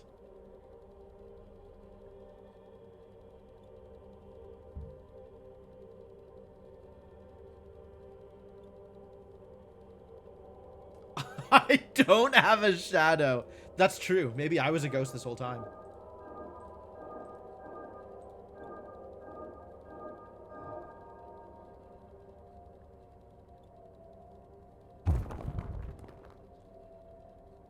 Yep. I wish I hadn't expected that. What are you hiding, Marquess? Here we go.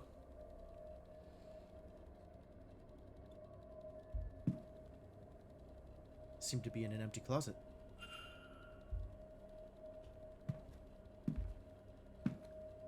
The wall has sealed itself up. There's no going back. Oh no. Pairs of different sized children's shoes awaiting break-in. Awaiting breaking in. He wears a child's shoe, yes. On account of he's like 10.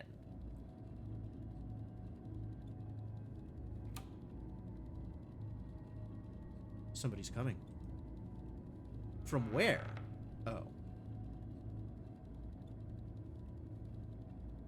My boy. It is time. I know this is hard for you. But think of your mother. Your sacrifice will bring her back to us. I know this is hard for you, he says to the boy that he is about to ensanguinate. You must make some hard sacrifices. You may have to give up your life, says Jonathan Marquess Blake. But that is a sacrifice I am willing to make. And bring you back to me. Your chair gone. Your voice restored. You think so?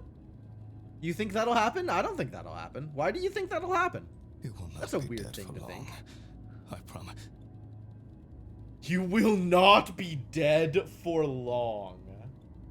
Alright, I guess that's fair. As long as you are opening a door to the afterlife by using your son's lifeblood, you may as well pull him back through that open door. Sorry to interrupt, sirs. They're ready for you at the séance. Yes, of course. What on earth?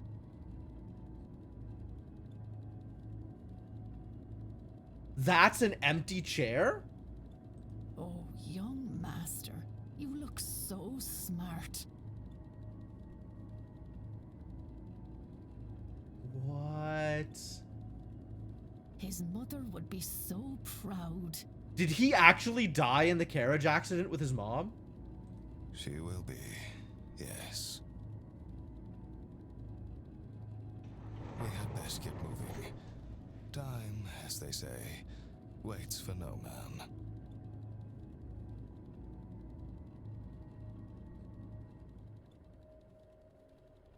The chair was empty. That's what I saw. But both the Marquez and the housekeeper spoke as if it wasn't. Were they under another spell? Is Walter Blake even real? Oh, he must be. I've seen his portraits in the manor.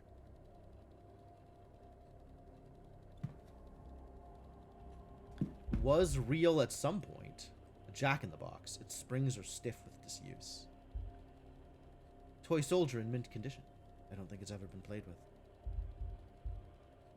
For sale. Toy soldier. Never played with. Stories about a little boy's adventures on the hunt for long-lost treasure.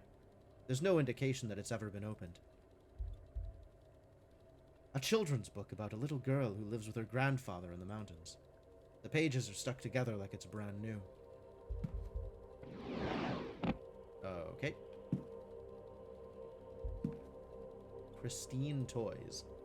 Strewn about as if they've been used, but absolutely pristine.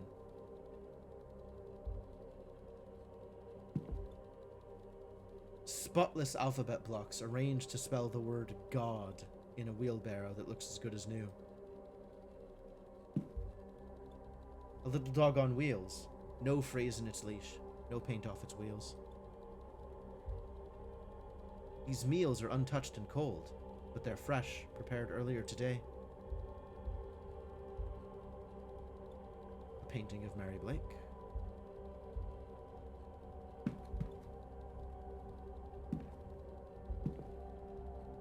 Tales of a little white rabbit and the value of being kind.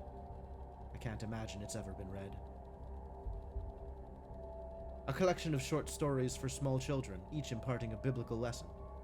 It looks completely untouched, and yet it's lying on the floor, as though it's just been read.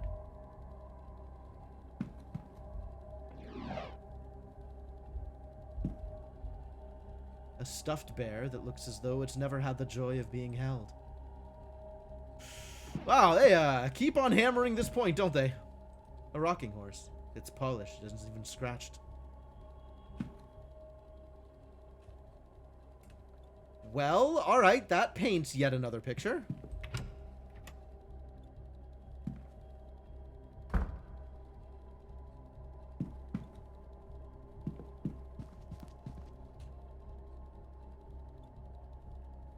That portrait.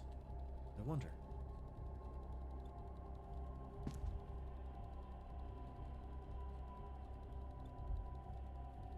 Jonathan Blake. He looks younger here and more content. There's a glint of something missing from his expression. Hunger? Sorrow? I cannot tell. Mary Blake. Her expression is unhappy. The young master is here, but... No. Wait. This paint is different. It's fresher. Newer. Somebody has added him to the picture and altered the mother's arms to hold him. Wow. He isn't real. He is a fabrication that the Marquez and the staff seem to believe is real. But why? Okay, so I can kind of see it in a way that's like... The trapped god is still trying to get the Marquez to open the gate. The Marquez has to have the third Milesian bloodline to sacrifice. As long as the Marquez believes that he has a son to sacrifice, he is willing to make that sacrifice in order to get Mary back. But if the only available person to sacrifice is the Marquez, the Marquez isn't necessarily going to go through with that, is he? Sacrificing himself to get Mary back doesn't work if he's not there with Mary. If he doesn't necessarily know that he'll be able to come back through that open door. So maybe he has to believe that he has a son in order to go through with this entire process. even though at the end of the day, the Marquess is the one who's getting sacrificed.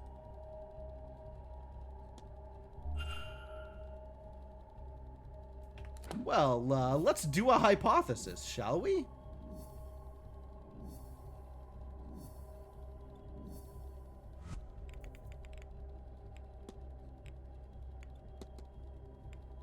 Jonathan Blake intends to sacrifice his son to resurrect his wife, but Walter Blake isn't real. Walter Blake seems to be a shared hallucination between at least the staff and the Marquess. But also, you saw somebody in this room earlier, like Declan. Us, the MC, saw somebody in that room earlier. A shadow, maybe. But some indication that there was a person in the room. But the paintings of him, they are very real. He has been freshly painted in over original paintings. It's a very good forgery. I only realized when I knew to look for it. How can that be? There was a... The culprit is a skilled painter. No, I think there was a real Walter Blake who is now gone. But this definitely makes this is probably the thing that we have to choose here, because that proves that Coventry is the culprit, right? Perhaps. But even if this were the case, I'm not sure how it would help the investigation. Yeah, in terms of things that affect the investigation. This level of replication, not just here, but in all the portraits, suggests the culprit is an expert artist. I have picked up another fact about the culprit. Ah, there's that last fact. I wonder if there's anyone I could eliminate as a result. And if not, what investigating can I do to allow me to learn some useful facts about the suspects? Walter Blake isn't real. A skilled painter has been adding him to paintings. Walter Blake cannot be saved. Walter Blake is not a real boy, but some form of mass hallucination that the Marquess and the staff are experiencing. Wow. This ritual, it doesn't seem like anyone is going to survive. It's also my last chance to find and save Evelyn Dean. I need to get out there and stop it. Mystery unlocked. The ritual.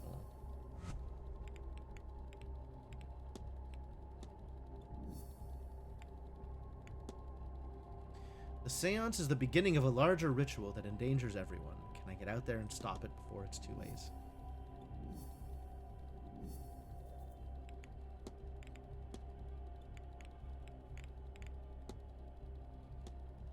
Okay.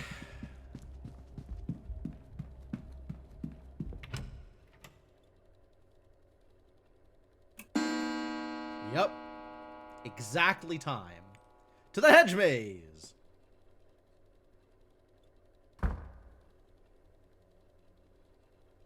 I lost track of time. The seance will be starting soon. Need to get out to the hedge maze and put a stop to this before it's too late. Oh, good. They don't ask me to just walk out to the hedge maze. They just do it. That's correct.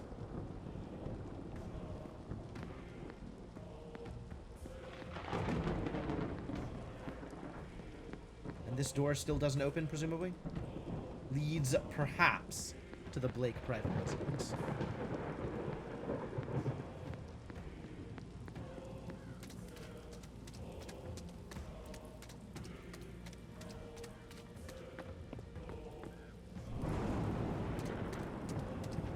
That chanting is kind of unsettling.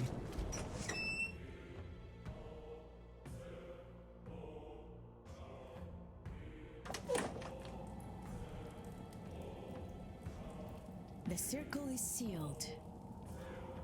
We call now upon the spirits.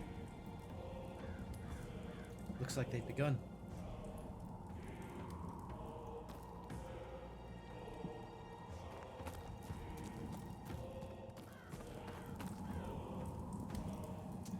Ah, all the staff is here, but mostly people haven't attended. There's an empty space here. Oprah Din is among the few to do this art style justice. I would not call this art style anything approximating Oprah Din's. I mean, I guess it's 3D with sprites, but Oprah Din is just full 3D, I think. It's for me. Waiting for me. I shouldn't keep them waiting any longer. Uh-oh, we're being affected. To come forth, be witnessed by us, be heard by us. Age posco. Whoa. She's doing magic. Check it out.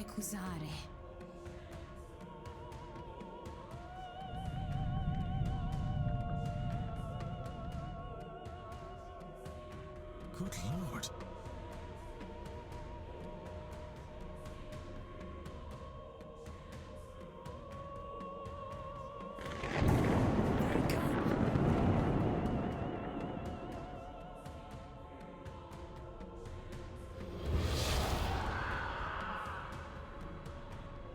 Whoa! Yes, their life energy just take it.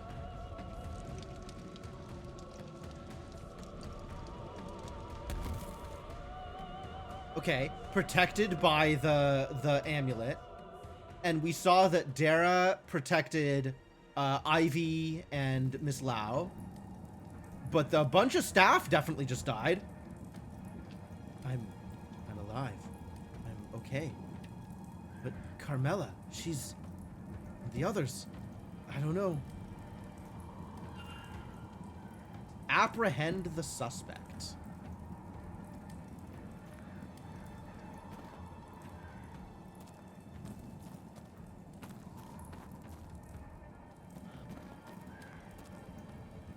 Okay, where are they doing the bloodletting is the question. She's dead. She really is.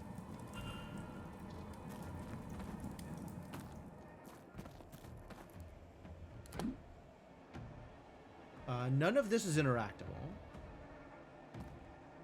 Do I even think they're real? What are those things? Are they fake?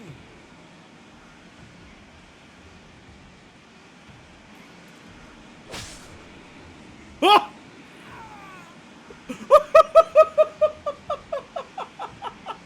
Okay, turns out you can actually die in this game. I guess they are real. Alright, don't go that way. You failed. Sure. You died on the grounds of Blake Manor. 19 of the people in the manor survived. Let's, reload. Yeah, we can reload this.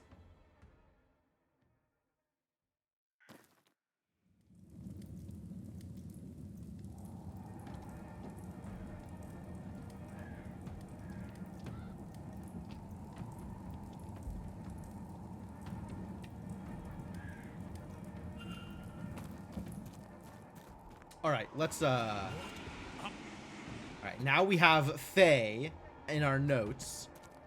And let's not walk directly into the Fae. Okay.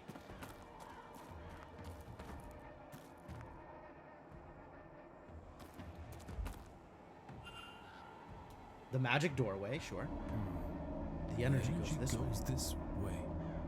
But how? Ow. My head.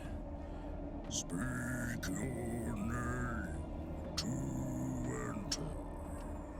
Okay, that's mildly ominous and also like a little over the top. It wants the culprit's name. But who?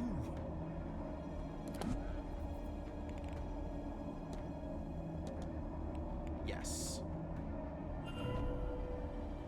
Welcome, Simon. Yep. Is that a thing I could have done earlier?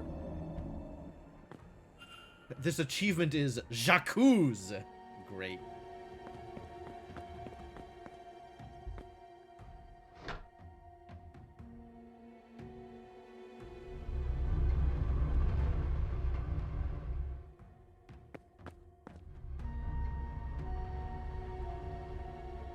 kinds of stuff to look at. I love looking at things. The tag says Miss Dean, so this is where it was brought.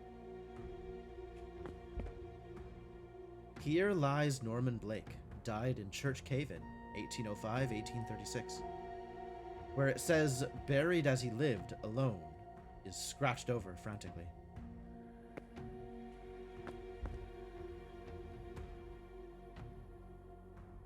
Various paintings of Walter Blake that Coventry must have discarded for whatever mistakes he feared people would see through.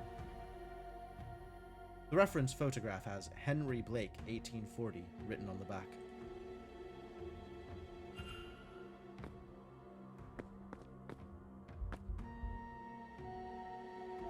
It looks like a photograph of Walter Blake, but the writing on the back says Henry Blake, 1836.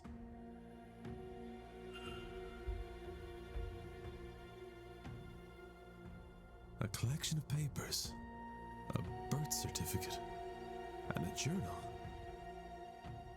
How long has this con been going on? It's the birth certificate of a Henry Blake, who seems to be the older cousin of Jonathan Blake, the actual heir to the title and lands here. His father died when he was still a young lad. Rather than pass the title and lands to Henry, an attempt was made on his life by Jonathan Blake's father. Huh. Henry's mother took him and fled. She died soon after, leaving him alone in the world. All he had were his father's notes, the notes that resulted in his death. Among them, the sigil. Oh! Is Walter Coventry actually Henry Blake? Is that, or Simon? Is that why his, was that his motivation here? Is to try and get back the land and title that he feels is owed him? Or is this just revenge? He spent much of his life studying the occult to make sense of the sigil. And eventually, much older, he returned to the manor, armed with the understanding of the ground's secrets. He had adopted the identity of Simon Coventry, a man who had also recently lost his wife. Okay. Over this, he bonded with the Marquess, and used that to gain the access he needed to search the grounds. He found the chamber his father had died opening, and was able to get inside.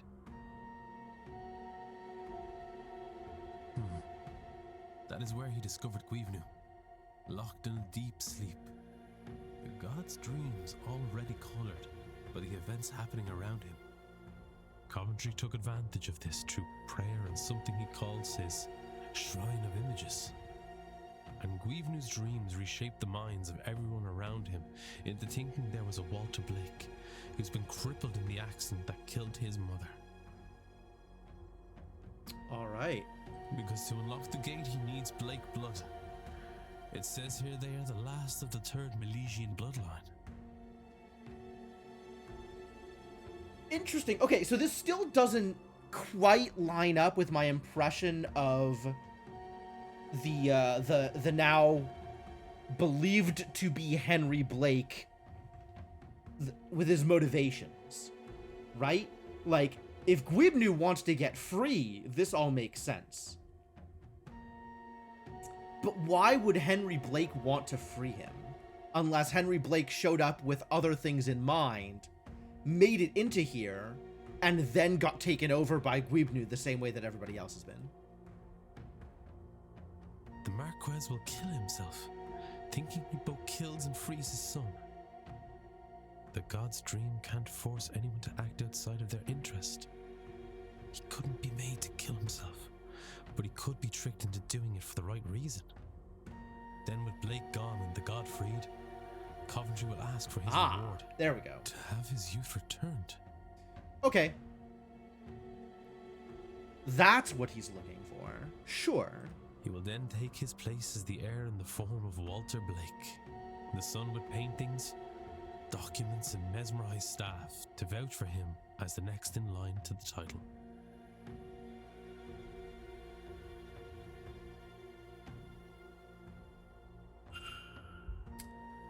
Well, 11 evidence filed. There's a sigil here. A sigil fell out of the pile. We also have what's his face's sigil, right? We have Sinet's sigil that we could potentially use in this situation. The culprit after all. Yep, as expected.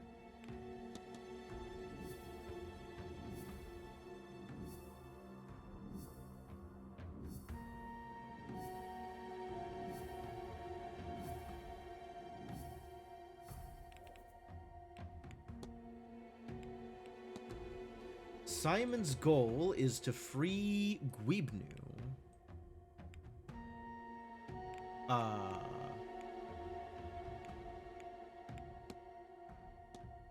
Where is... the entity. Okay. In order to assume the role of his magical fabrication, Walter Blake, to inherit his ancestral home because his real identity is ousted heir Henry Blake. All right. Simon Coventry is really Henry Blake, ousted heir of the Blake title and fortunes. He has returned with the intent of using magic to reclaim what was taken from him. I need to stop him. All right. Do your best, Declan. I understand now that Mr. Coventry is actually an heir to the Blake estate, Henry Blake. There we go. Here lies Norman Blake, died in Church Cave in 1805-1836. Anything else to look at? Lots of stuff still. A bed with research materials on it. Was Coventry sleeping down here before the event?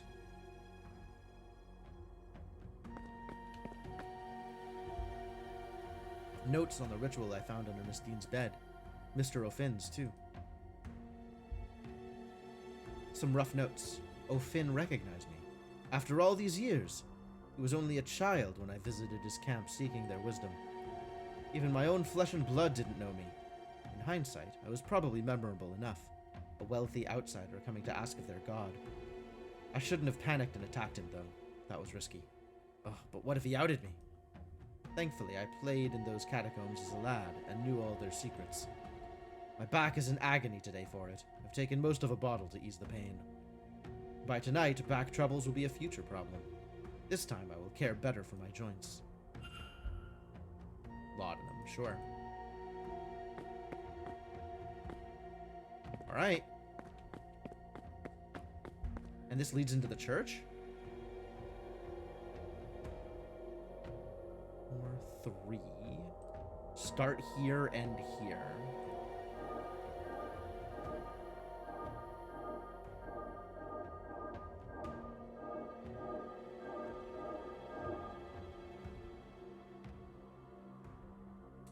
Sigil drawn.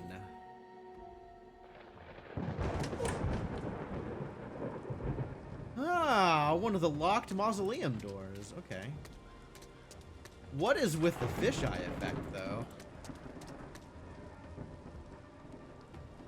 There's more of them. They're closing in on the church. Alright, into the church we go.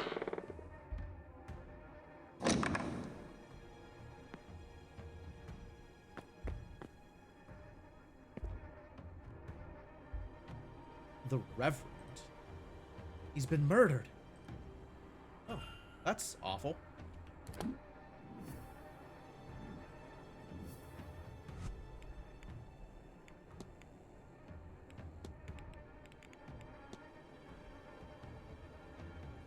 The poor dead Reverend.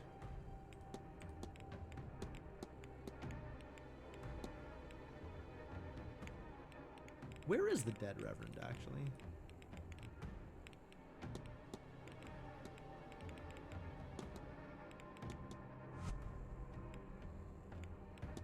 Here in the ritual? Probably a bunch of stuff here that I haven't looked at yet.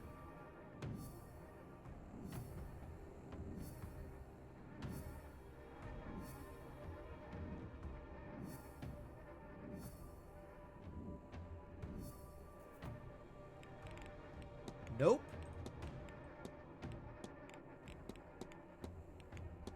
Boy, Henry Blake is willing to do a whole lot of murder, isn't he?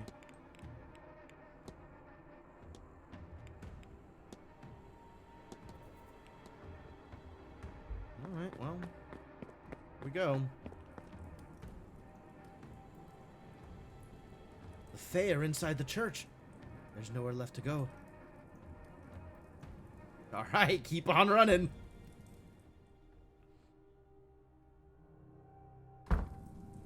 Oh my god.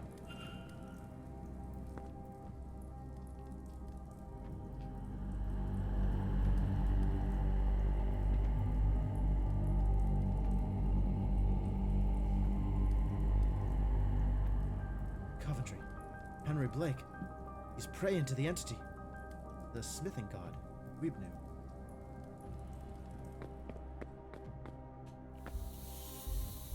It's Mr. O'Finn. He seems to still be alive. I can't see a way to open this and get him out. Miss Dean, I need to find a way to get her out while she's still alive. Sure. Shh. Now, Walter.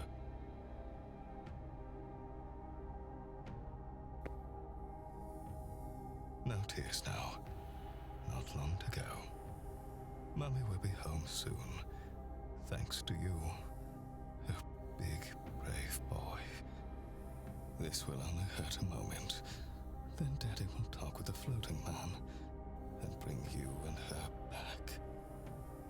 Then we'll all be together again. One big, happy family. What are you doing here? I won't let you stop this. I need to get through to him.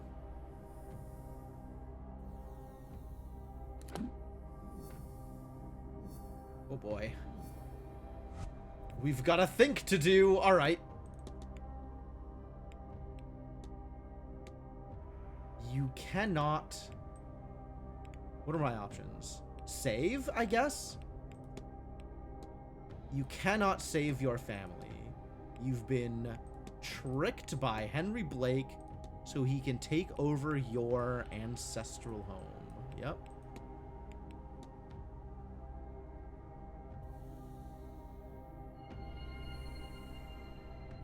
Fooled, but I would have all I could ever. Who was restraining me? And where is my son? Oh, to suddenly wake up and realize that your son was fiction this whole time? Where is my boy? He should be here, shouldn't he? No. I thought. No. I didn't. They were not my thoughts. Not at all. They were put there. So where is Coventry in all this? Shouldn't Coventry have been here, or Henry, I guess, to close the door on the Marquess so that the Marquess could be, you know, drained of blood for his purposes, rather than having him just stand there consoling a fictional child? There is no Walter. Just a cruel illusion. Oh, my boy, taken from me. And Mary, my Mary, she is truly gone. Never coming back. Yeah, this is a lot to wake up to all at once. Who would make a man think such things? Have such hope? You're right. I have been fooled. By a relation I did not even know existed. Fooled by the only real flesh and blood that I have.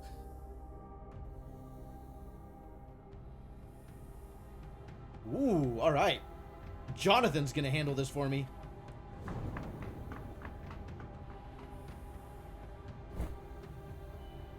Get off me, you fool! How could you do this to me? You gave me hope. You gave me a son. Only to take them from me?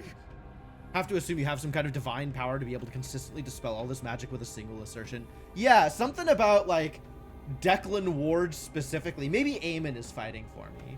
But yeah, something about, you know, salt of the earth guy just gets to say things and people are like, oh, Yeah, you're right. Why haven't I realized that in the past 10 years? Some lucidity, is it? I am only doing to you what your grandfather did to me. I should have been the Marquess of Dune. He mispronounced it. Doesn't he know that it's pronounced Dune? And I will be. Will you? I think you're both going over the edge here. Islam, Jonathan. Excuse me? You will be nothing! Oh yeah, they're both going over the edge here. As expected. Well, now you have the blood you were looking for. So that, seems like it will release a god.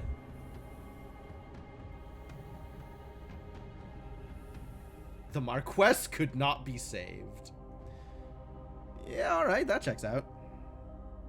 Marquess Blake was determined to resurrect his wife at any cost, but he had been tricked into nearly sacrificing himself by the ousted heir Henry Blake posing as Simon Coventry.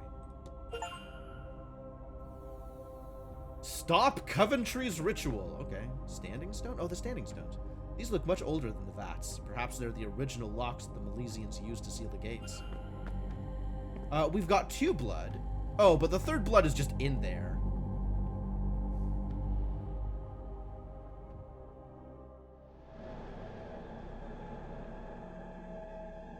The Tuatha Danann and the Milesians faced off for the final time at the Battle of Tal'Tiu.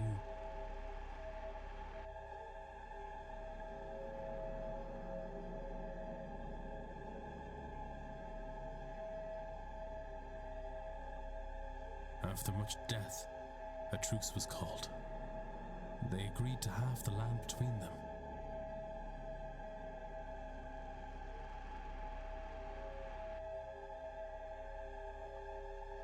However, the Milesians tricked the gods by claiming the top half, so the Tuatha Danann went below ground through this here portal.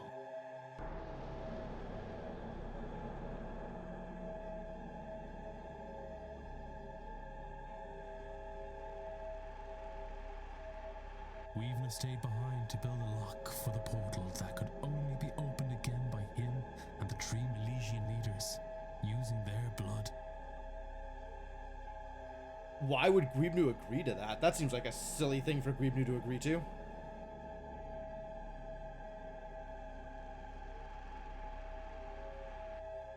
Once the portal was closed, he fell into a deep slumber, from which his dreams inspired those who lived here for millennia.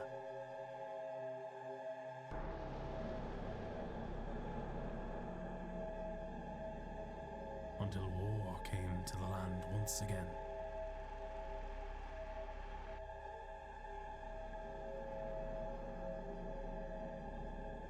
Sure.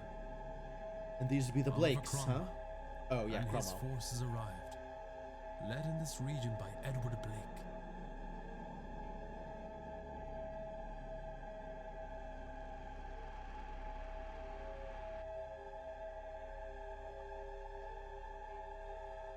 They killed those living here, the people Gweevna had formed a bond with over the generations.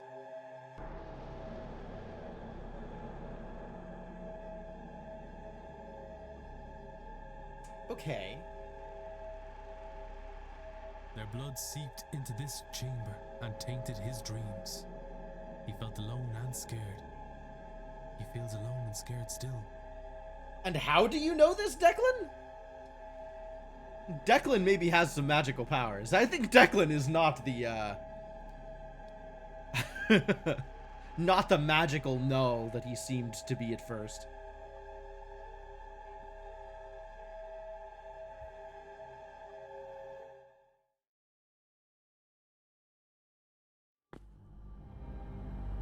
He just wants to go home to his people. Like, we could have done, he could have done that thousands of years ago. Like, he didn't have to stay on this side of the lock.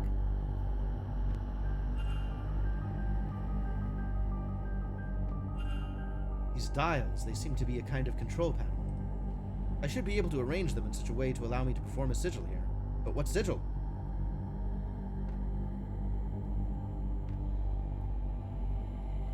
Release? Do we want to release?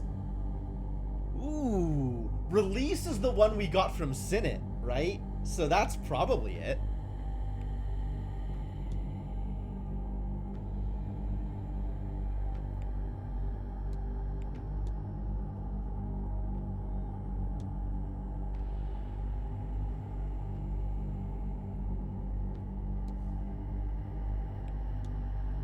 Something is happening.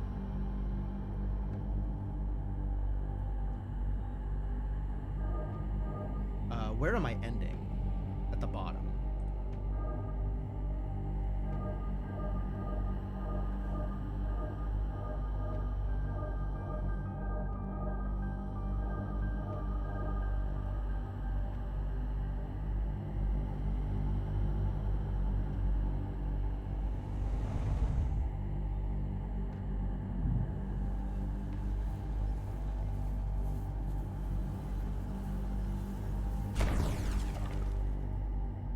I wonder if open would have done it, or if open would have done something else.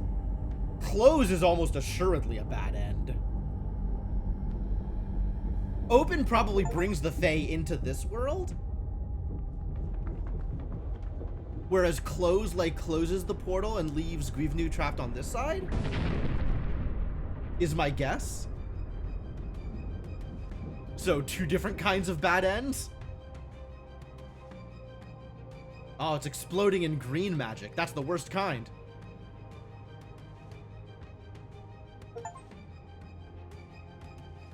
Mystery solved. I have stopped the ritual. I got an achievement, which is come with me if you want to live. I saved Mr. O'Finn. Lucky.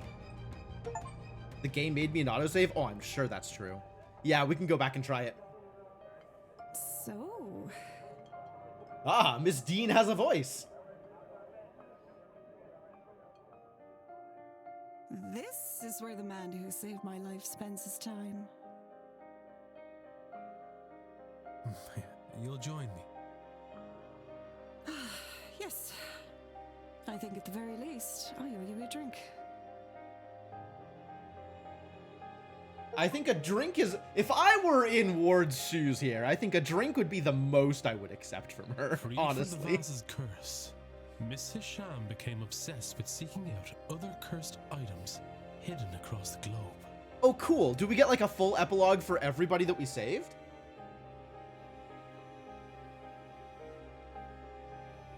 Miss Montavani's family were devastated with the news of her death, but at least her last wish had been carried out, and they were set for many comfortable years.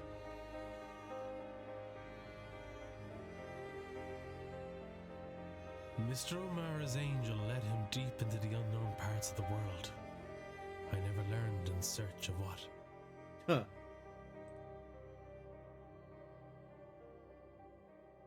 With the curse lifted, Miss Quinn was free to raise her siblings in safety. She supported them only by her earnings as a poet. Yep. I mean, she did give up everything else, so that makes sense. Mrs. Darcy disposed of her husband's ghost on her route home. She later turned the events of the manor into the acclaimed horror novel, Eldritch House. Eldritch House. What a name.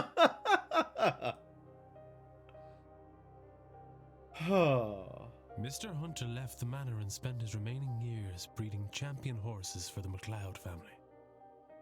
Yeah, I guess the manor's set to be abandoned, right? There's no more living Blakes, so what happens to the land, to the titles, to whatever? Mr. Doyle left Ireland to see the world.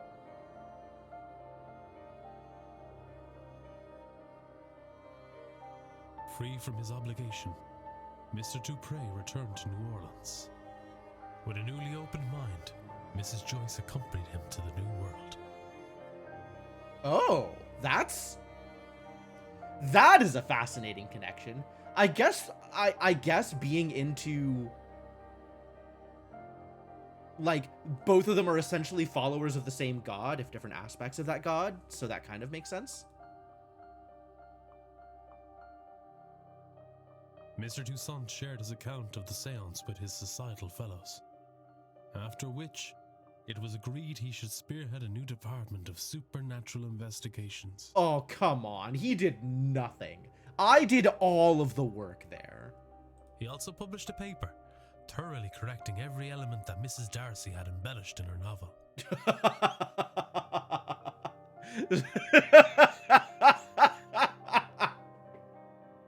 Oh, that's wild. That sounds like a very Toussaint thing to do, though. That fits the character pretty well. Miss Callahan finally retired and passed the role of Dree on the Dr. Callahan.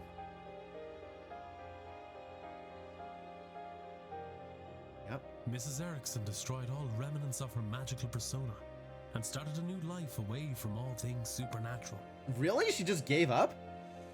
Man, I know she was kind of, you know, brought up short with her willingness to perform murder, but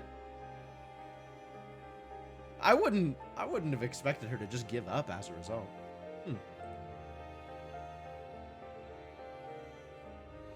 her family lands returned to her, along with the Quinn fortune, Miss Barbosa began a new life in Ireland.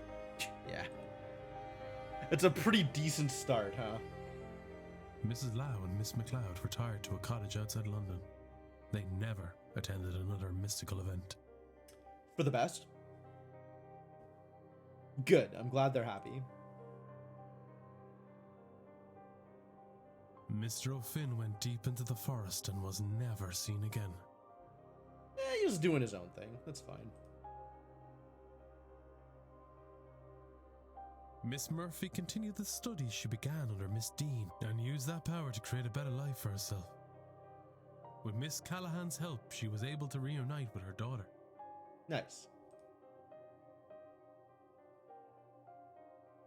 Father Sinnott retired and spent his last few years exploring the forests of Ireland with his hound, Séamus. Was the hound named after O'Doyle? Because that's weird. I guess Séamus is a really common name. There's a lot of Séamuses in this game. Skerritt established the Skerritt Foundation, which set up schools and hospitals for the underprivileged. He is thought of fondly by those he helped. Yeah, all it takes is sufficient application of money and you get to be remembered. Good job, Skerritt. Mr. Varley used the treasure to purchase the manor. Uh-huh. Turned it into a refuge for lost souls. Okay, so now we know what happens. That's good. He kept the name Blake Manor. Sure.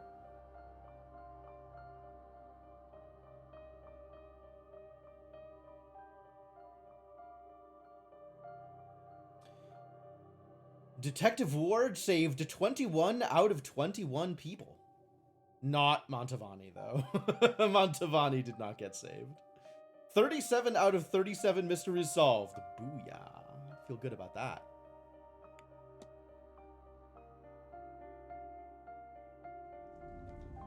Do you think this will work? I have no idea. But I have read her notes. She knew what she was doing. There's no harm in trying, right? I'm not sure you can say that. Not after everything. But yes, let's do it. Yep. Age Posco. Oh, this is dangerous. Negote recusare.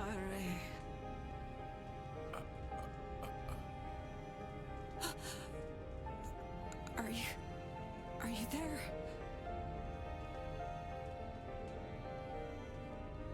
Hello, brother. Wow. Okay, so the grand seance completed in miniature. Ah, solved all the mysteries! I got the capstone achievement. Good old finders keepers rules on that treasure. I mean, I found it, but I did give it to him, so. Because whose else would it be at that point, right? It's property of the manor, property of the Blakes, maybe. But, like, are there any Blakes left? You know? Like, who's... far as I'm concerned, everything, all that land is all up for grabs.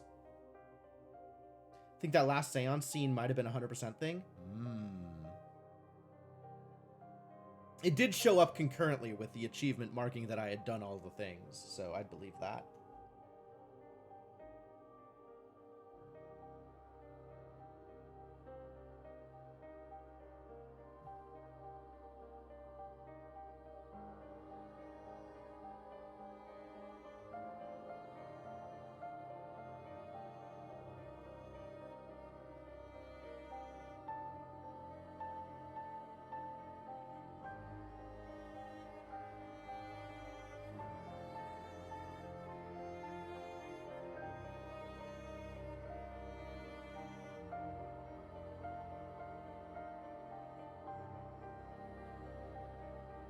I do appreciate this voice casting. I'm glad they got a bunch of Irish talent for most of these roles. Ife? Hazel Erickson is just Ife? They don't have a last name? Alright, cool. More power to them.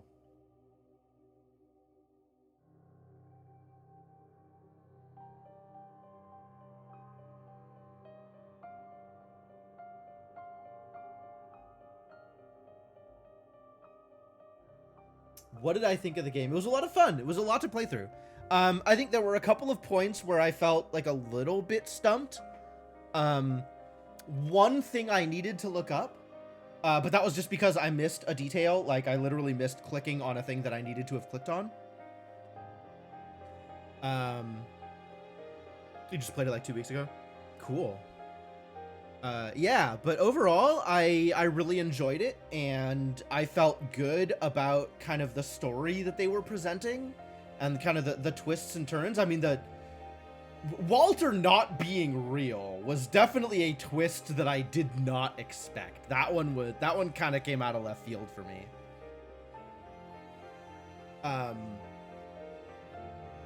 But yeah, overall, it was a fun ride. I'm glad I played it for sure.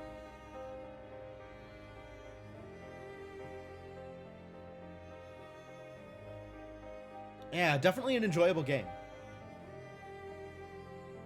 Really good, honestly. Really, really well put together. One of the babies is named Fudge. Why would you do that to your child?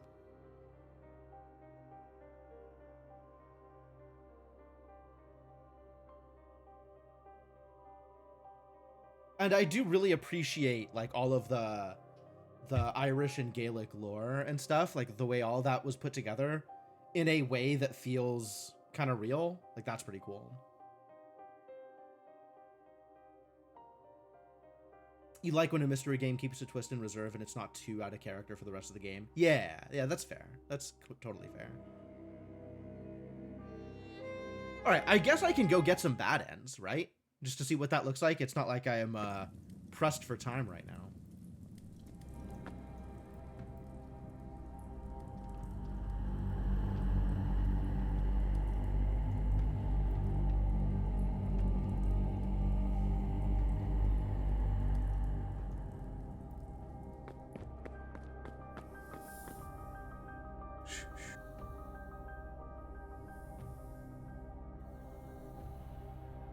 No, Mummy, this, that. What? I want. Alright, I think I'm gonna go close the portal, because that is definitely the worst ending, as near as I can tell. Oh, I gotta do the think. Right. Yeah, okay. You cannot save your family. You've been tricked by Henry Blake, so he can take over your ancestral home.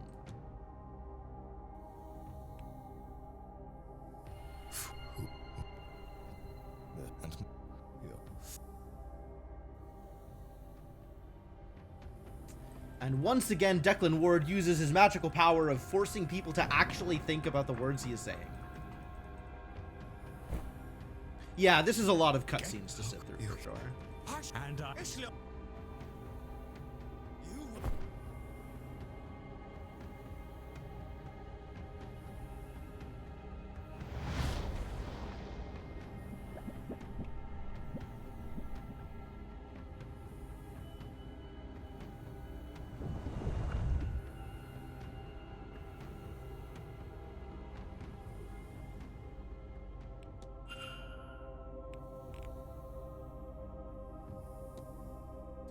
up a quick save here. Oh, okay.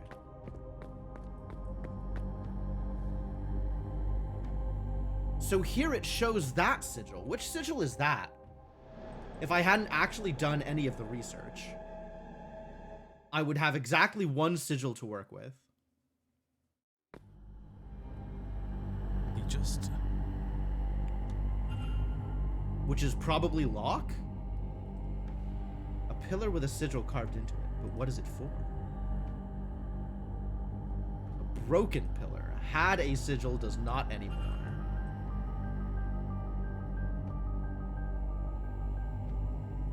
Oh, and I don't know Ogham, so I can't read the thing.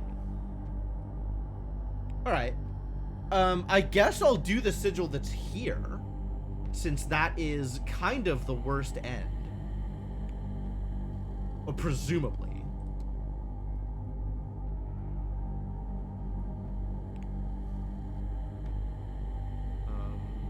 Ends here, starts here. Either way, sure.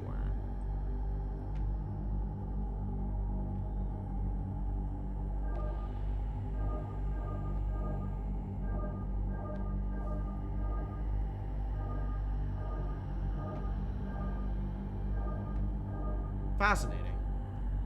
This one's hard to draw, actually. Oh, I guess I need to do this, but then start with that, and then go around, and then finish it? Okay.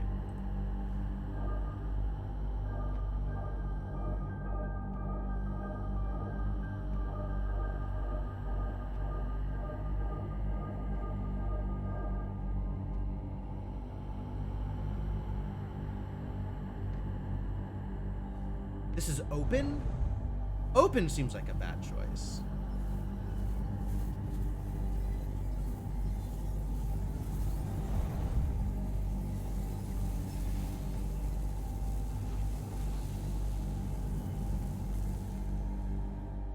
And Gwivnu remains stuck there.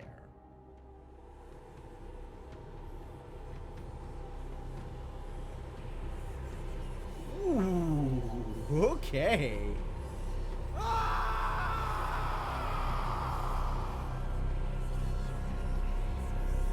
Oh, wow. Oh, that really is a bad end.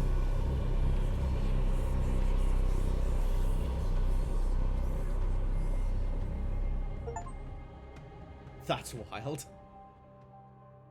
It's the end of the world as we know it. Open the portal.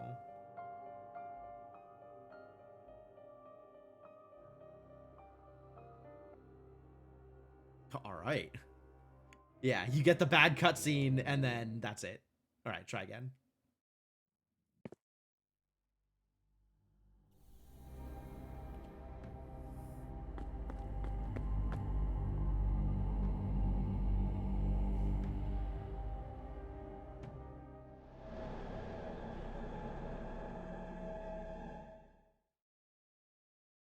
So close presumably still leaves Gwivnu trapped here.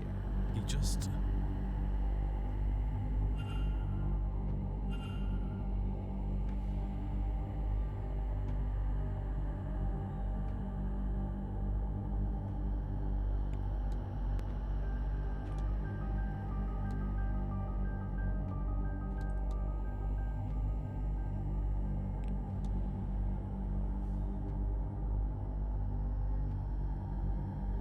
Bottom and top.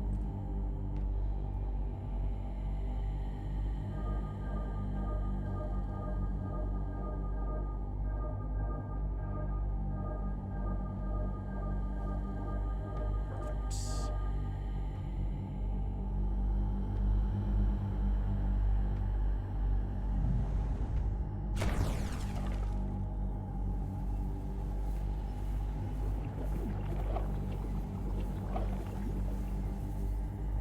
And Gwivnu does what?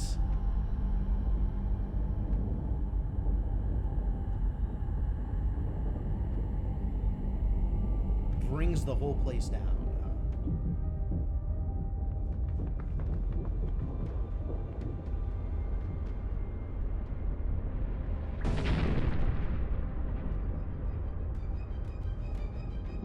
Oh, we still get O'Finn out though. That's cool.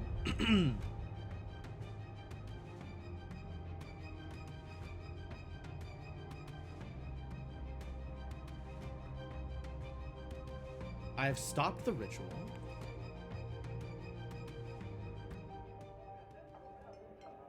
This is the same? So...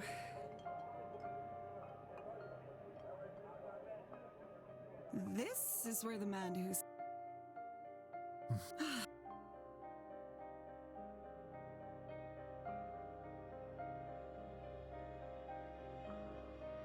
Freed from the Vase's curse. Okay, this is the same so far. Miss Montavani's family. Mr. O'Mara's angel left. So release and open are both the same ending? That seems the curse lifted. close. Miss That seems Quinn was odd. freed. I feel like there's got to be some repercussion for choosing close instead of release. Mrs. De- Maybe Varley can't buy the house because the Mr. place is Hunter cursed or left the something. manor in- Mr. Doyle left Ireland to see the world. Free from his with a newly opened. Sure. Mr. He also published Toussaint, what a guy. Miss Callahan finally. Mrs. Erickson. With her family. Yep. Barbosa. Mrs. Lab. The Lovely Lesbians. Mr. O'Finn went deep into the forest and was never seen again. Bye, O'Finn. I don't know how you don't rescue O'Finn in that situation. Miss Murphy continued the study with Miss Callahan. That's interesting, because I got an achievement for rescuing O'Finn. And I feel like I don't know what I could have done to have not rescued O'Finn.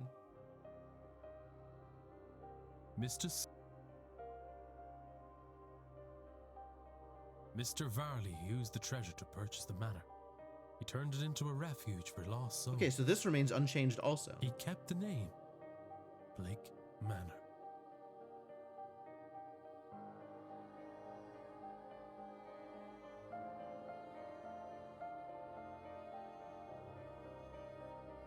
Yeah, all of this is unchanged. So this is the same ending?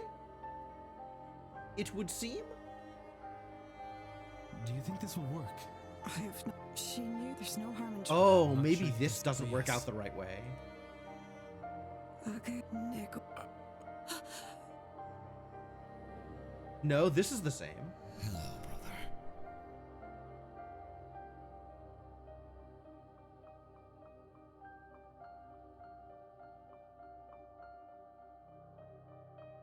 Wouldn't have got the God Killer achievement. Is there an achievement for God Killer? No, I just got like a pile of achievements here. What did I get? Free Guivenu from his mortal form. Okay. Okay. Okay, yeah, so the ending is exactly the same. There's just an achievement that I wouldn't have gotten. Okay. Sure. Apparently there's still some achievements I haven't gotten. 3 achievements missing.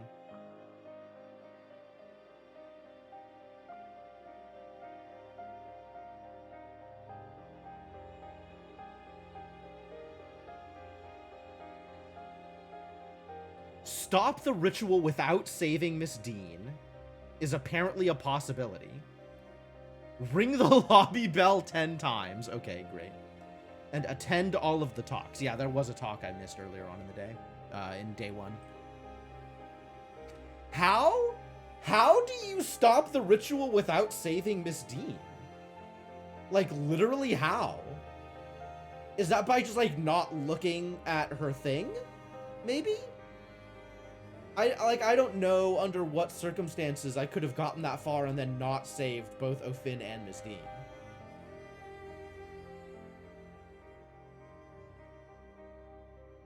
It's a 5.5% achievement. Yeah, it seems difficult to do, whatever it is.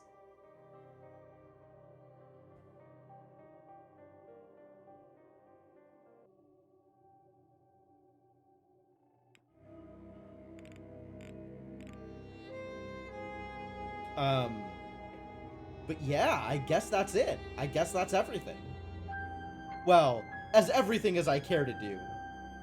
I am somewhat intrigued by the idea of, like, a low percent run, not necessarily on, like, not solving people's mysteries, but interacting with things the minimum amount possible in order to unlock the necessary evidence to be able to do the things that you need to do in the game.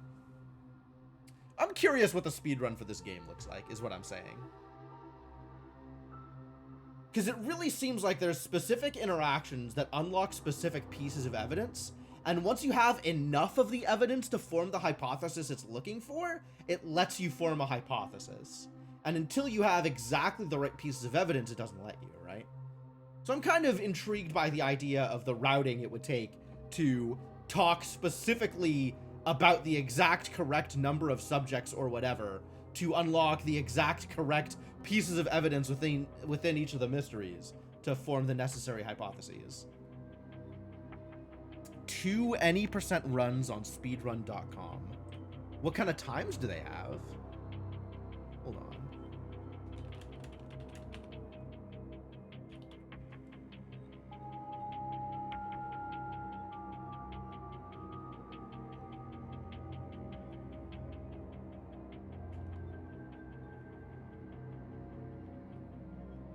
I don't actually see the Séance of Blake Manor on SRC.